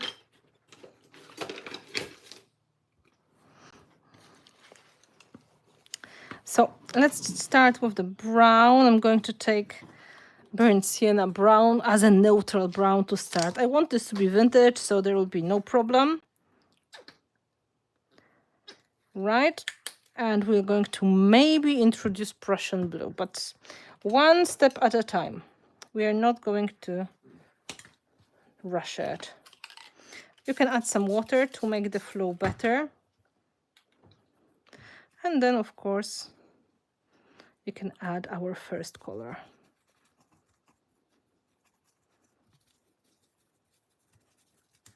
And then, la la la la. And we continue adding our colors here and there.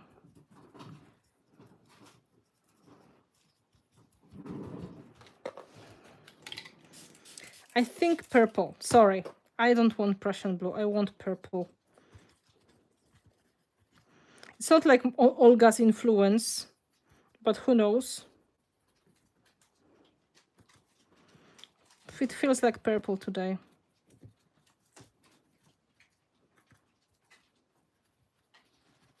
So I'm trying to push the dark colors in the deeper parts of the composition, and the water is going to take it in all the creases as well. You can see the paint flows on gesso easily. So it's a very good safe start.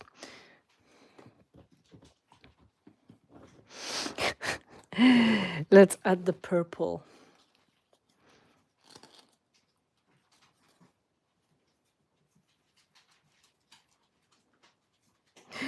I heard from Prima they just changed the policy on the shipping because people were pointing that, yeah, the shipping is very expensive. I think there is now a flat rate.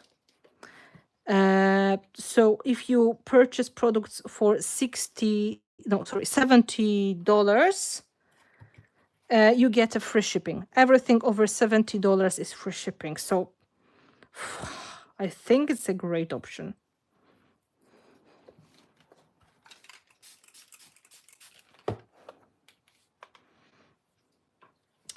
So if you're planning to buy some of the clear gesso, black gesso or something, you can buy directly from Prima retail store if you don't have anything nearby. Or check with your local retailer, because they surely have something you can get from them, or you can tell them to get it for you.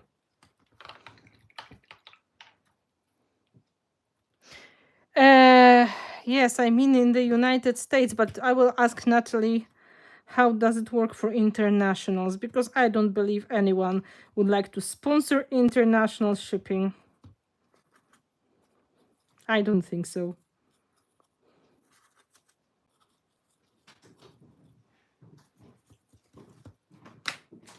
So we are in the ugly stage of the project, which is kind of natural. It's going to look a little bit questionable. It's fine. We are not worried at all. We are going to dry brush white on the top and add some extra touches, especially highlights.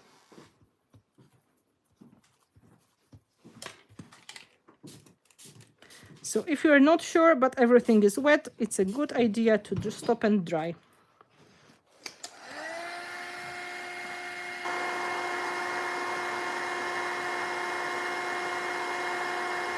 Grab jumbo jar on the shelf helps me sleep at night.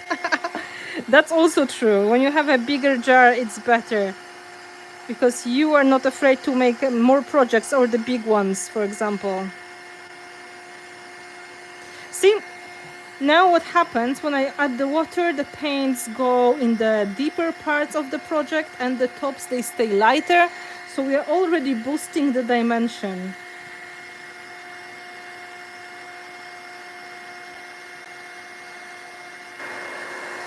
We will dry it and then we can add a little bit of extra color here and there. It will be easier to see where the colors needs to go, because now everything was dripping wet. But because we have gesso protection, everything kind of like doesn't soak into our surface anyway.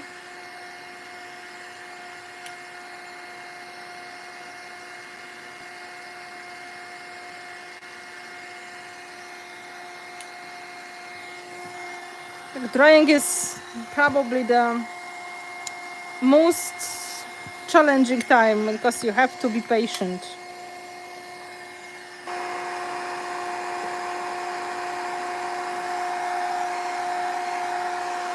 No, I don't think international shipping would work for $70. No, I know how expensive the shipping is. It would make no financial sense for anyone to sponsor that. And for $70, the box will be heavy.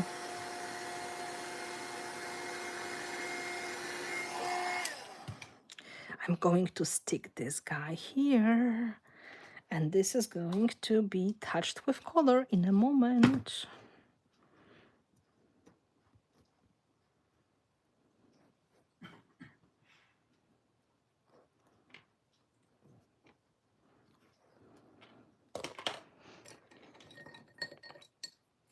Very pleased with the color scheme. Well, I'm happy I could serve.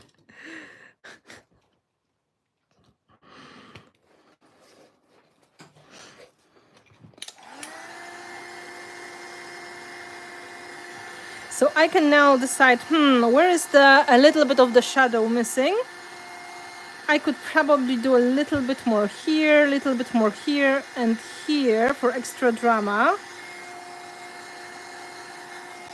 So let's grab more of this brown. Maybe we can even add some black. Tiny bit. And then we will start brushing gesso on the top to do the trick I was showing you before. So some of the dry brushing to make it work better. Okay, more shadows, more shadows.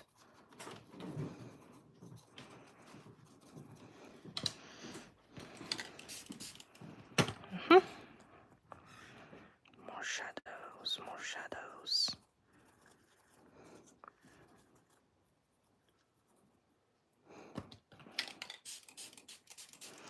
Very nice.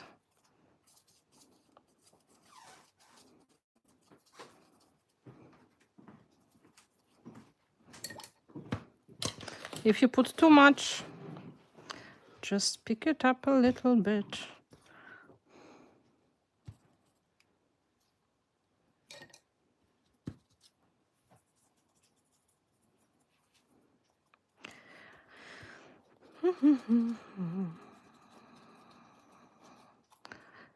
Yep, so the visual drama is happening.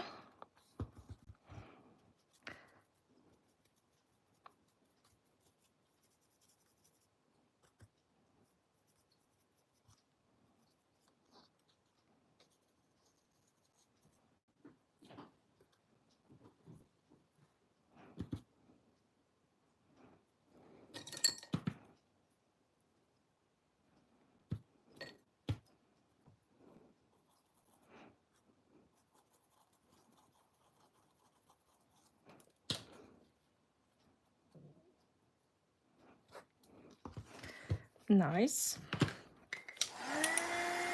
Let's dry it and let's dry brush a little bit of the white on the top.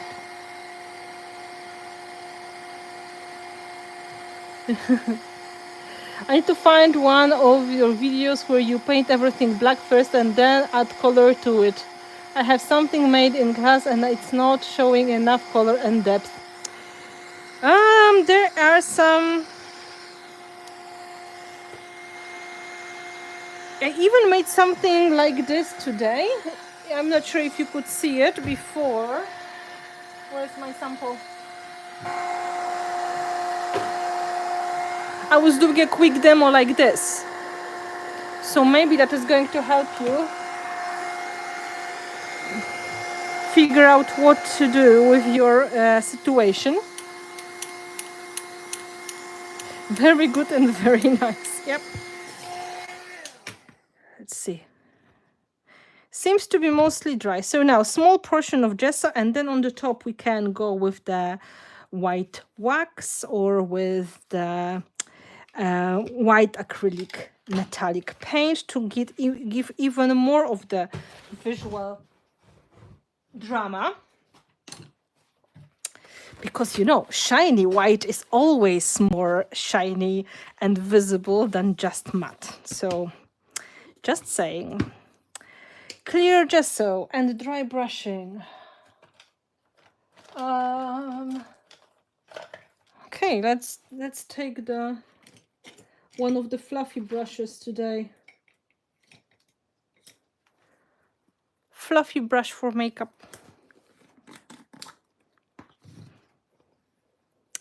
I need to apply it on the plate.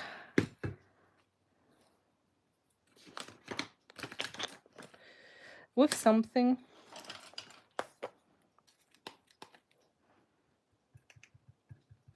Just a small portion for now.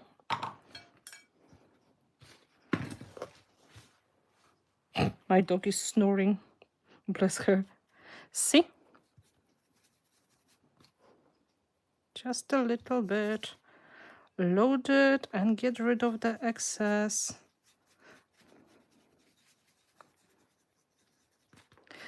I'm still not fully convinced all of the brushes work equally.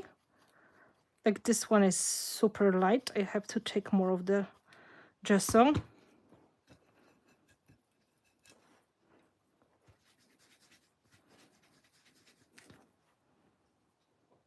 I think the bristle here is too long. Yes, that's the problem. The bristle was too long. Let me find the one that has a better one.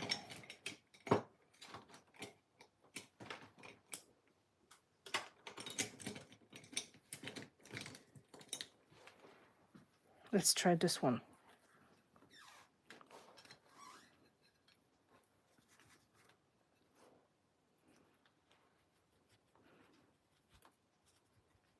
A bit better, but I would say not shockingly good enough.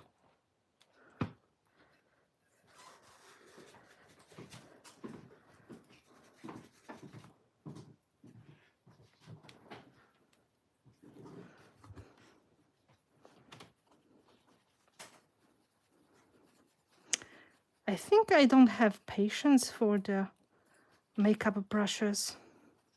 It's beautiful, but it takes time. I will just take my brush. Sorry. It works better with the bigger surfaces for me. The small ones, it's like, oh.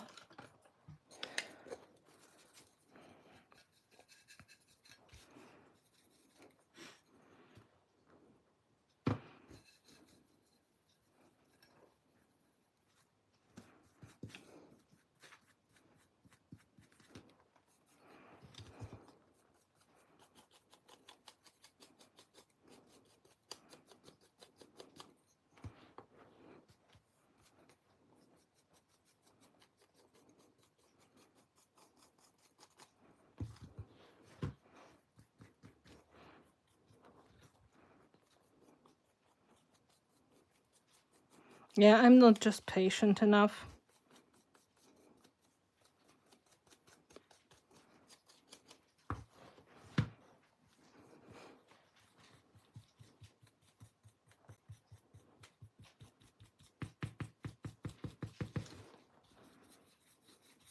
So once you have the backdrop of the gesso, then it's much easier to get nice contrast and coverage using the metallic version as well.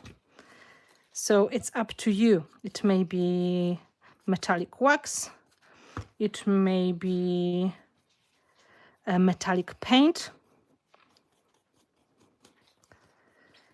So it's going to add some really nice touches.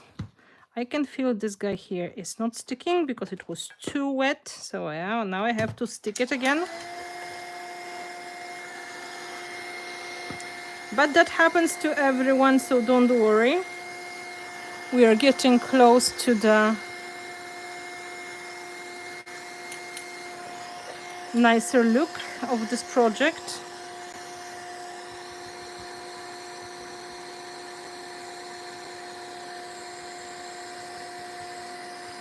So yes, multitasking works.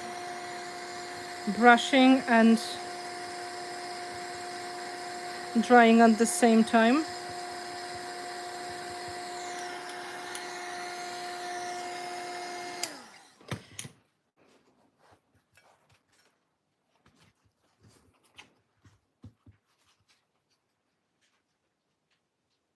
We cannot hear letters. Well, she's got her special treatment.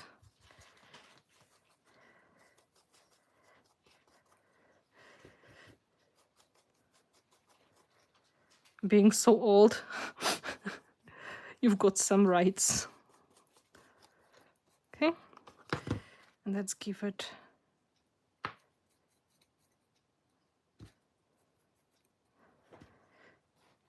yeah, I can see how much water was in there.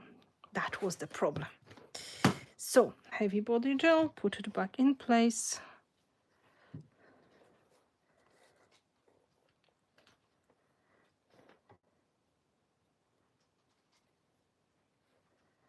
And put it back in place. And dry it. Yeah.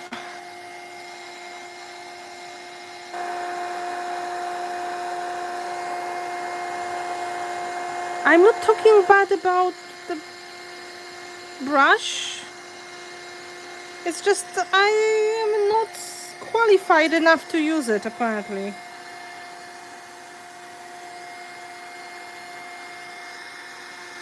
Okay.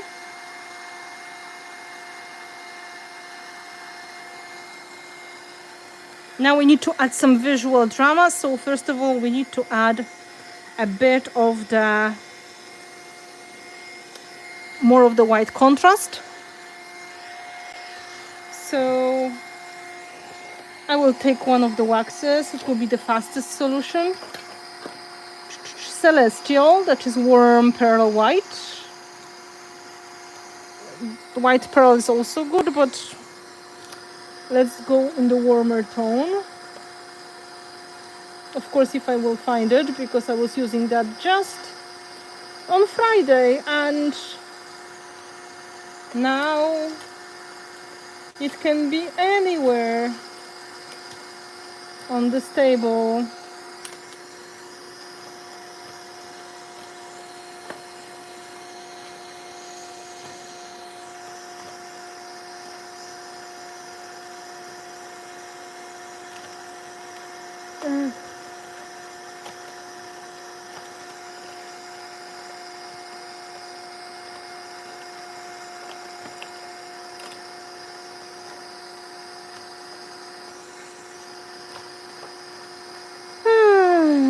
No, not, oh, of course.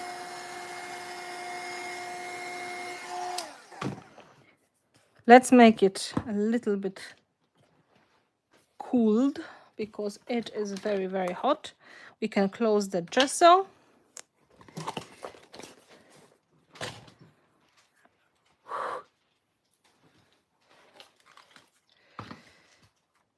Heavy body gel, hopefully, as well.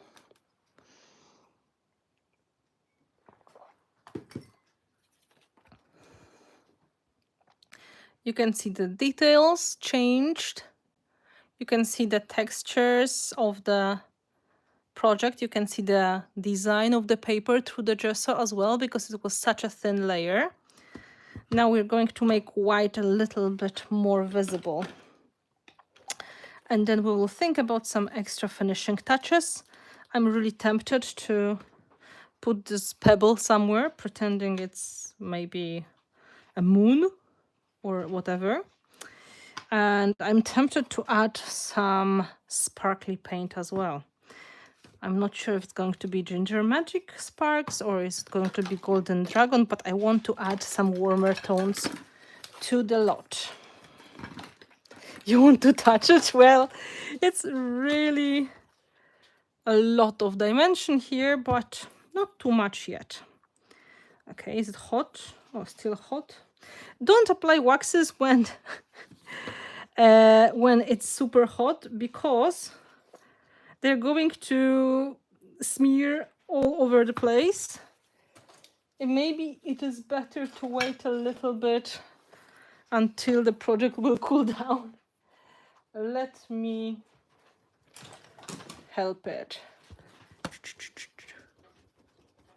You can imagine I made it really hot with the heat gun.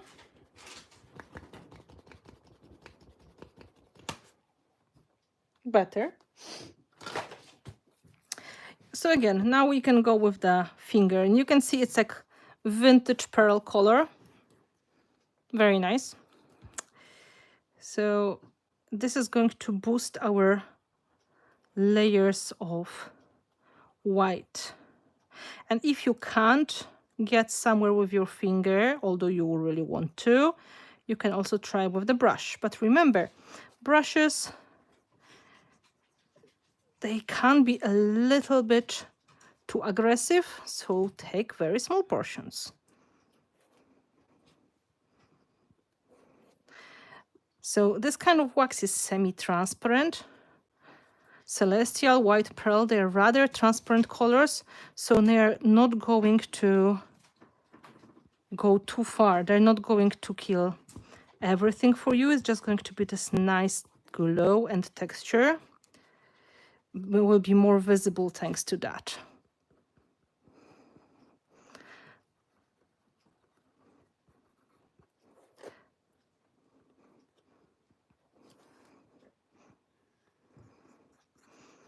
You can see the effect is just getting more dramatic. This was the whole point.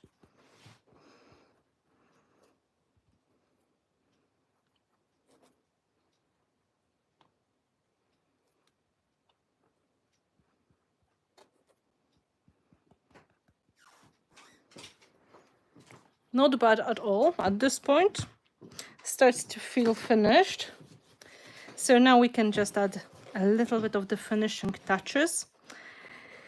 For example, some sparkly paint, some splatters of color.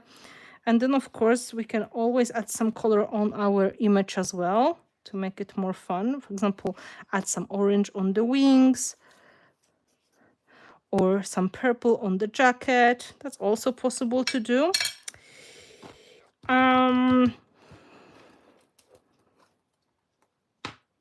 Ginger Magic is going to spice it up a little bit. I want to make sure it's very transparent. I just want the shimmer. I don't really want the color that much. So I'm going to take a small portion.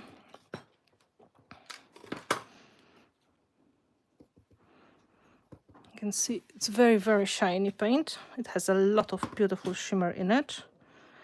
And first I will try to be delicate and just add the wash of this shimmer in the selected places.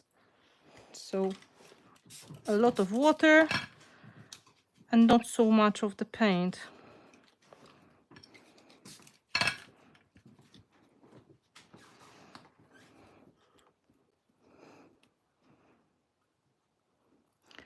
So at the beginning you don't really see too much because it's mostly the shimmer and it's in the white base with a bit of color.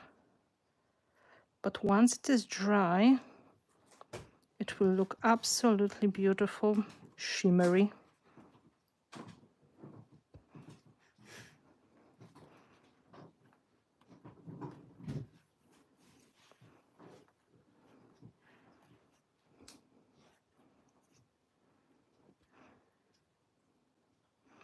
So it makes sense to put it somewhere on the stars.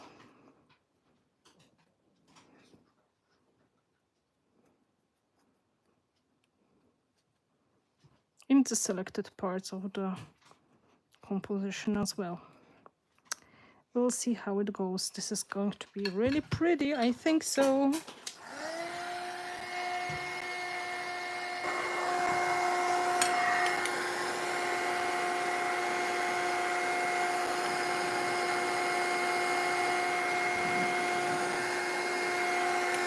Where are my stars?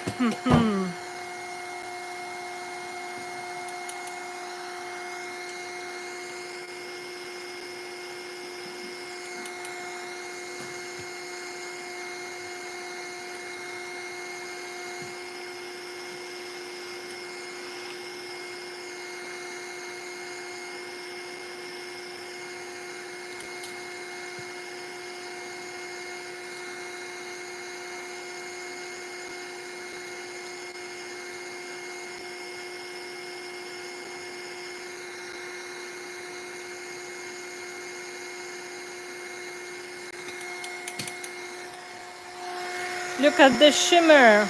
It's so pretty.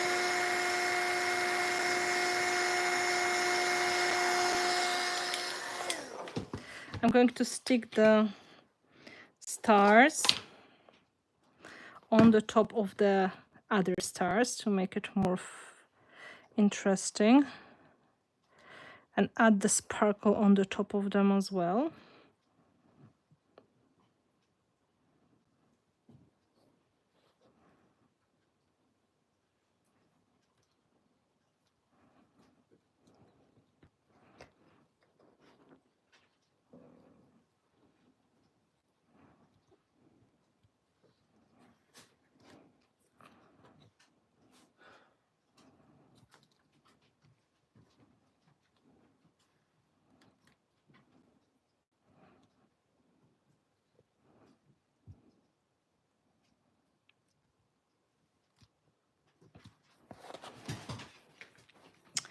Clean up.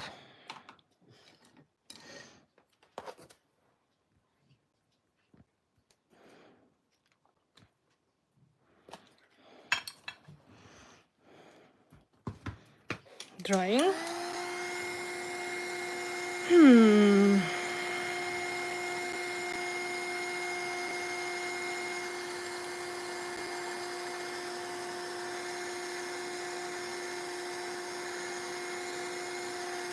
To add a tiny bit of vibrance, I'm tempted to add a bit of the orange paint.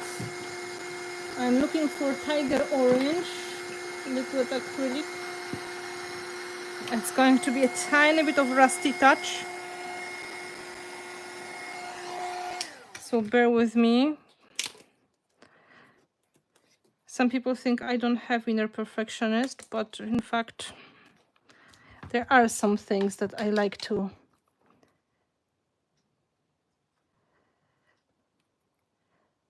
make a little bit more special.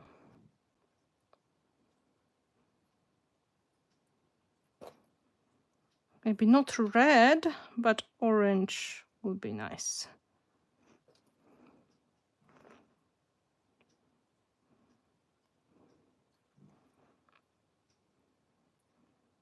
Especially together with the brown.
It's really beautiful as it is.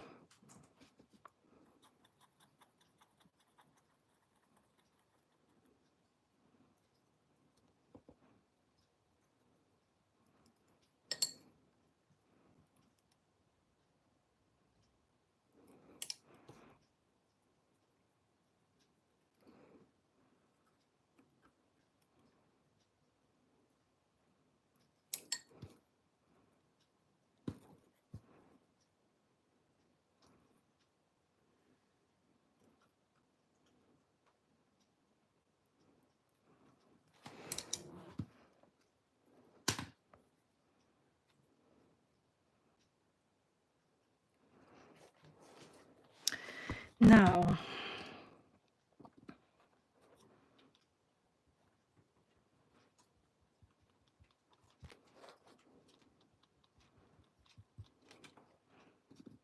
a little bit of the wax on the metal.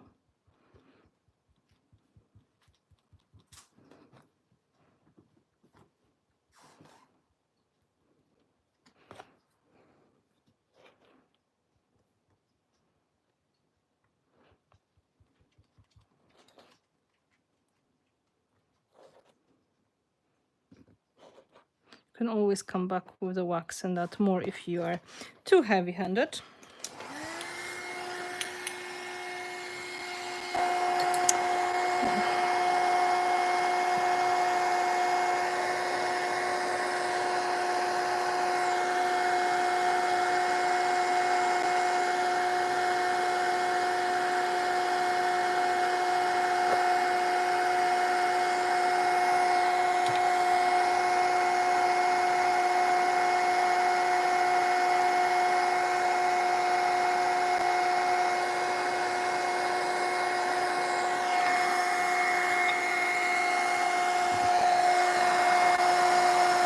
So, the last thing to do is to make sure the boy will get a little bit of the color as well.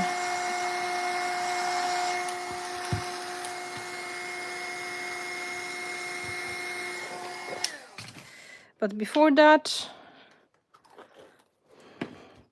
is there any space I can use this? It matches colors perfectly, but now it's like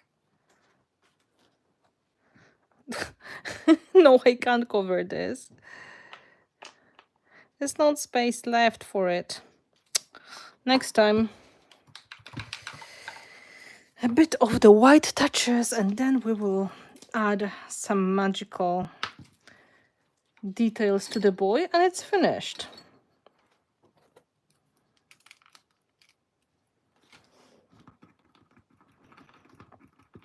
White white titanium, which is a perfect splattering color.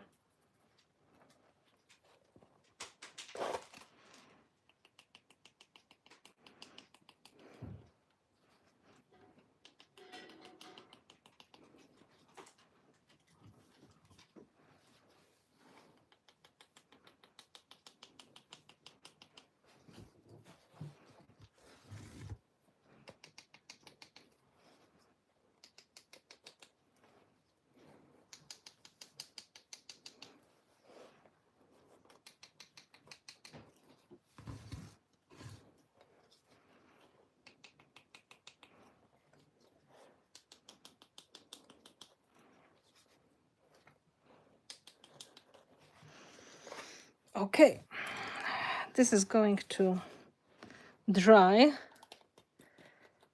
Splatters are adding the perfect little touches. So now I have to look at the colors of this project, and you can tell it's a little bit grayish. So it would be nice to include a bit of the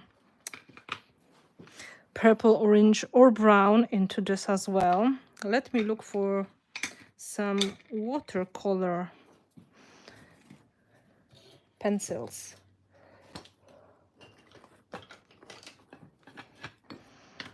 Purple.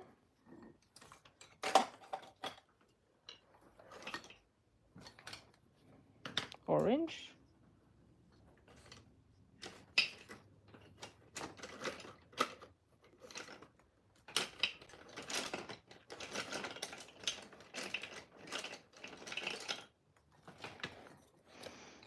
Red brown. I'm not very good at that,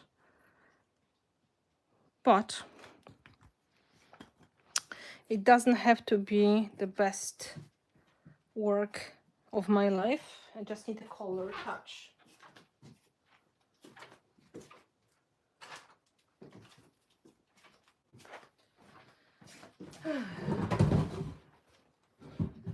But for this I need to sit. Nuneka is very good at watercolor effects on the projects, so I highly recommend checking her out. I'm just doing the very basic things.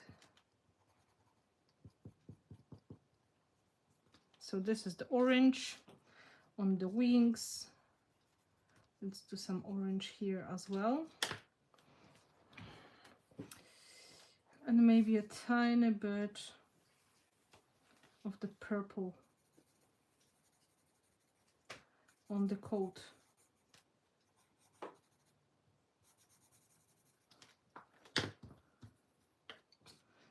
I don't think we need brown, but we can add a little bit of the brown on the wings as well.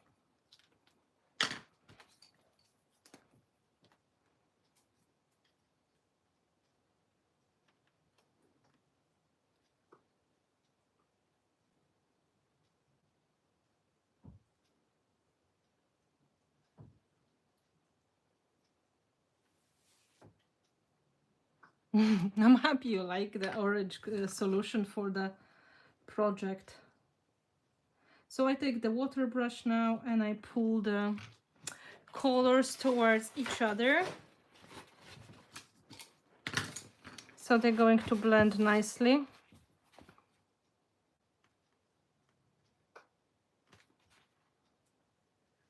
And because this is all filled with covered with the clear gesso, that shouldn't be a problem.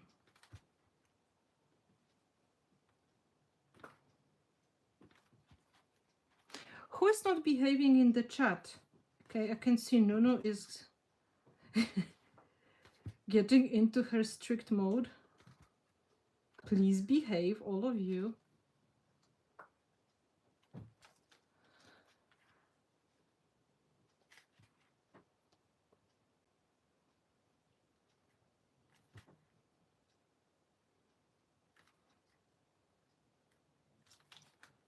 Let's try this part first.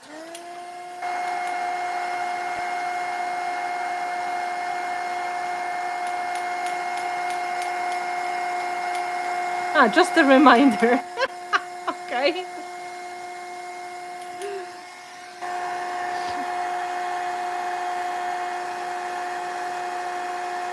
Okay. I was thinking somebody's already on the naughty list, but no.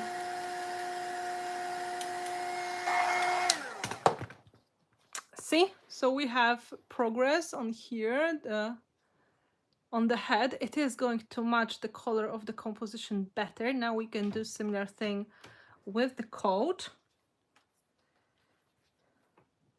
You can even add a little bit of shimmer on the wings. I'm picking the Sparks Ginger Magic with water here as well. Because why not? Nobody is going to stop me. Because wings, you know. Wings are wings. They need a shimmer.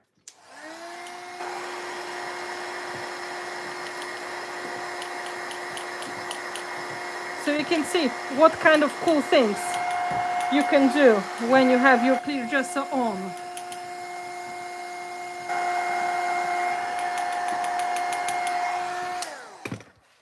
Clear gesso.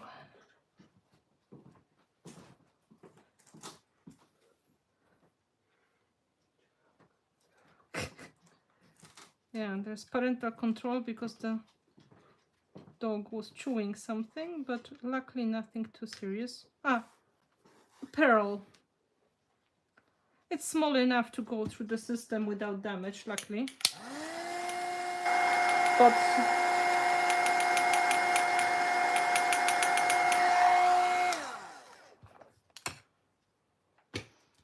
shimmer.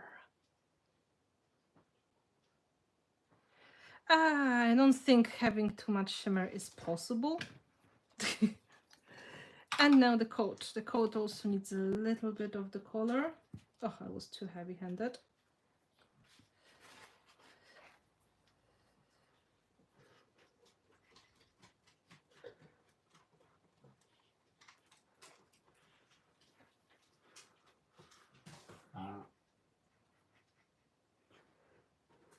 Yeah, the dogs are mentioning kindly they think it is probably the time for dinner, or maybe supper. It's like, However, I would like to mention this kind of important fact. Kai is so talkative. Okay, so funny. Kajtek, don't bring shame to the family.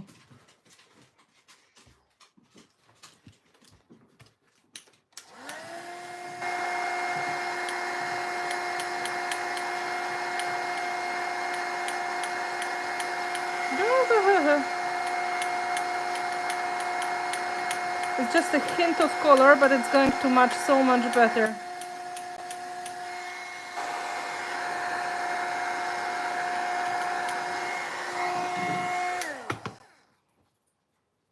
Or breakfast in your case, yeah. Absolutely.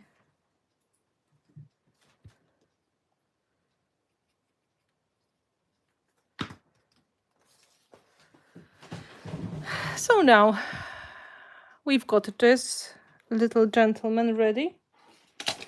And the last thing to do, once everything is dry, is to stick him in the middle of the composition using double-sided tape or support. And now everything matches a little bit better. Because now you can see the wings, they go with the composition, the coat goes with the composition. We can add some nice sentiment as well. Also with the 3D foam, like for example, professional dreamer matches perfectly, or guided by the stars. Look up to the sky. Right? So there are many options. And of course, I have to make sure that everything will be finished nicely. Like here, I don't like this edge of the shoes being so light, so I'm going to add some color here as well. Because, you know, fussy cutting is not my strongest side. Then I will take probably black double-sided foam tape, if I will find it. If not, here's the white one, right? And then I will put enough to level the whole thing. So if he's going to sit like that, here there will be extra support. And this is how we could use clear gesso and white gesso on one project in a creative way. So I hope that got you inspired. I believe sticking the person on the top of the tag is not really that important detail. So just a reminder, if you'd like to get a recap on what are your gessos doing for you in the studio, we've got a short clip I made putting all this information together. And there is more in the description as well, so you can keep that somewhere safe on your social media. And next week, we will continue our Mixed Media Mondays, and we will do short clips about gel mediums, heavy body gel and 3D gel. But there will be no live stream. The live stream will be probably in 2 weeks, once we will also get soft gel, and that will be like a bigger thing together. Yes, you need them all depending on the techniques you usually like to do. So if you are into drama, you need black. If you like invisible protection, you need clear. And if you like classical thing, you need the white. So check the reel, please. Keep this live stream safe for future watching as a reference as well. And I hope I was able to give you a good portion of knowledge and inspire you to experiment with your gesso. And you can always come back to this video as well to the others. And stay tuned, because soon on our social media there will be another video about gesso, another short video done by one of my design team members, and she's going to share her tips on gesso. So she's going to give you extra information, and this is going to be later this week. So thank you so much for watching. Thank you for being here with me and helping Nunu. And Olga, thank you for cheering for us all. Your presence surely pushed me into purple color palette. And the more people will see this live stream, the merrier, because this is something we make for mixed media community, people who are learning, people who need a boost of energy. So if you can, if you have some creative friends who may be benefiting from this content, just grab the link and send that to them as well. So, because that will help spread the love for mixed media and knowledge, of course. So thank you so much for being here with me. I will post the photos of the finished tag with the very romantic gentleman later on. I need to make sure everything is dry. I need to stick it. And of course, we need daylight as well. And stay tuned. Let me know in the comments, if you're watching the replay, which gesso is your favorite, or maybe which technique is the most inspiring for you. And this is just a portion of the things you can do with gesso. So there is so much more to explore. Don't be afraid to experiment. As long as you know what they are and what is the purpose of using them, you should be absolutely fine. And mixed media is about mixing and matching and trying different things together. So I hope that was a good start for your creative explorations.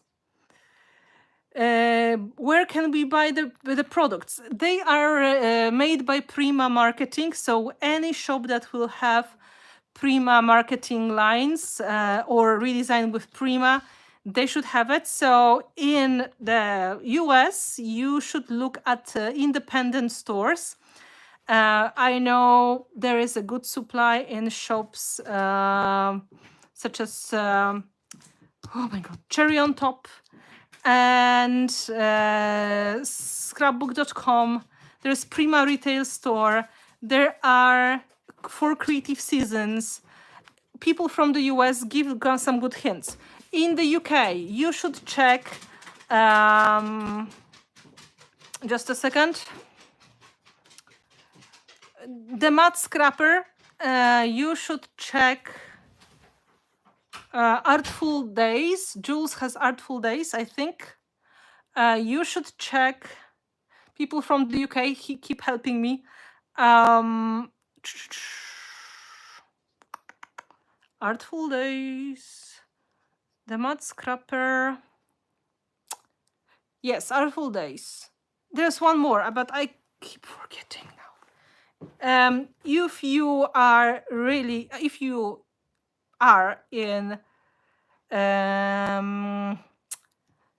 the Northern Ireland, or you are not afraid of shipping from Ireland, you can check Mixed Media Place as well, because we also ship internationally as well. In Spain, Noneka can give some suggestions. In Germany, Olga should be able to give some suggestions. In Poland, I know Dla Apache i Łubacze in Warsaw has the stuff. Yes, Indigo Blue should become a stockist. I think they promised. I didn't check. But if they didn't, you should remind them that. Yes, Florence Lorenzby. Thank you, Martine. Sorry, not Martine. Madame Joanne and moi.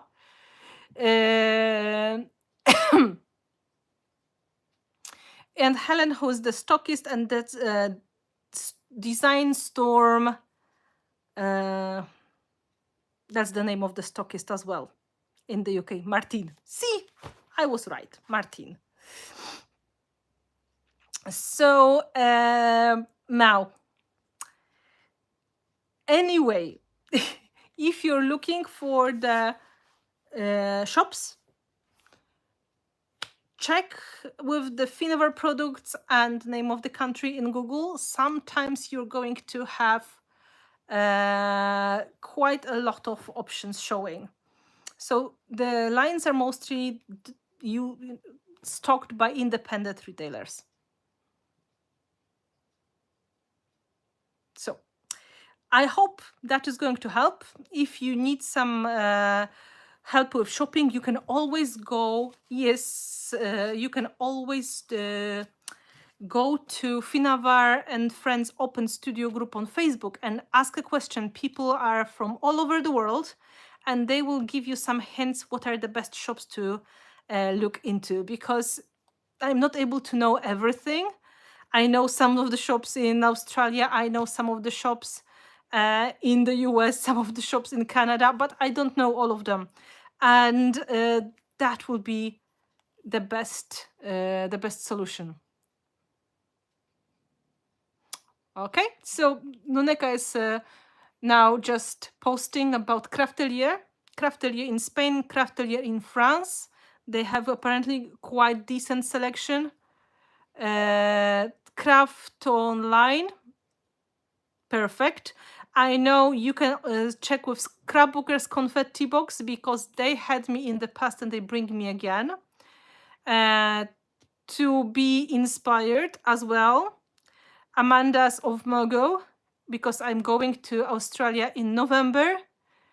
And if you're looking in Peru and surrounding countries, Lorena is now posting about Lapis de Papel shop. That is a very strong stockist of the My Prima collection in South America, so I highly recommend that. That is just some of them. So if you feel lost, you can check the chat here, because lovely people were just posting that for you. And the second option is go online into the Facebook group, Finnabair and Friends Open Studio. People will give you some more of the suggestions. Thank you. Oh, thank you from thank you for hugs from Skaparlusten. Skaparlusten is a shop in Sweden. I visited many times. Lovely people, and they also have my products in Sweden as well. So check that out. Thank you so much for watching. I hope it was informative. Don't forget about Mixed Media Mondays coming soon, and more of the videos coming soon. And share this with everybody. Give thumbs up, like, subscribe, whatever you can do to make the channel more successful. I will appreciate that. Bye.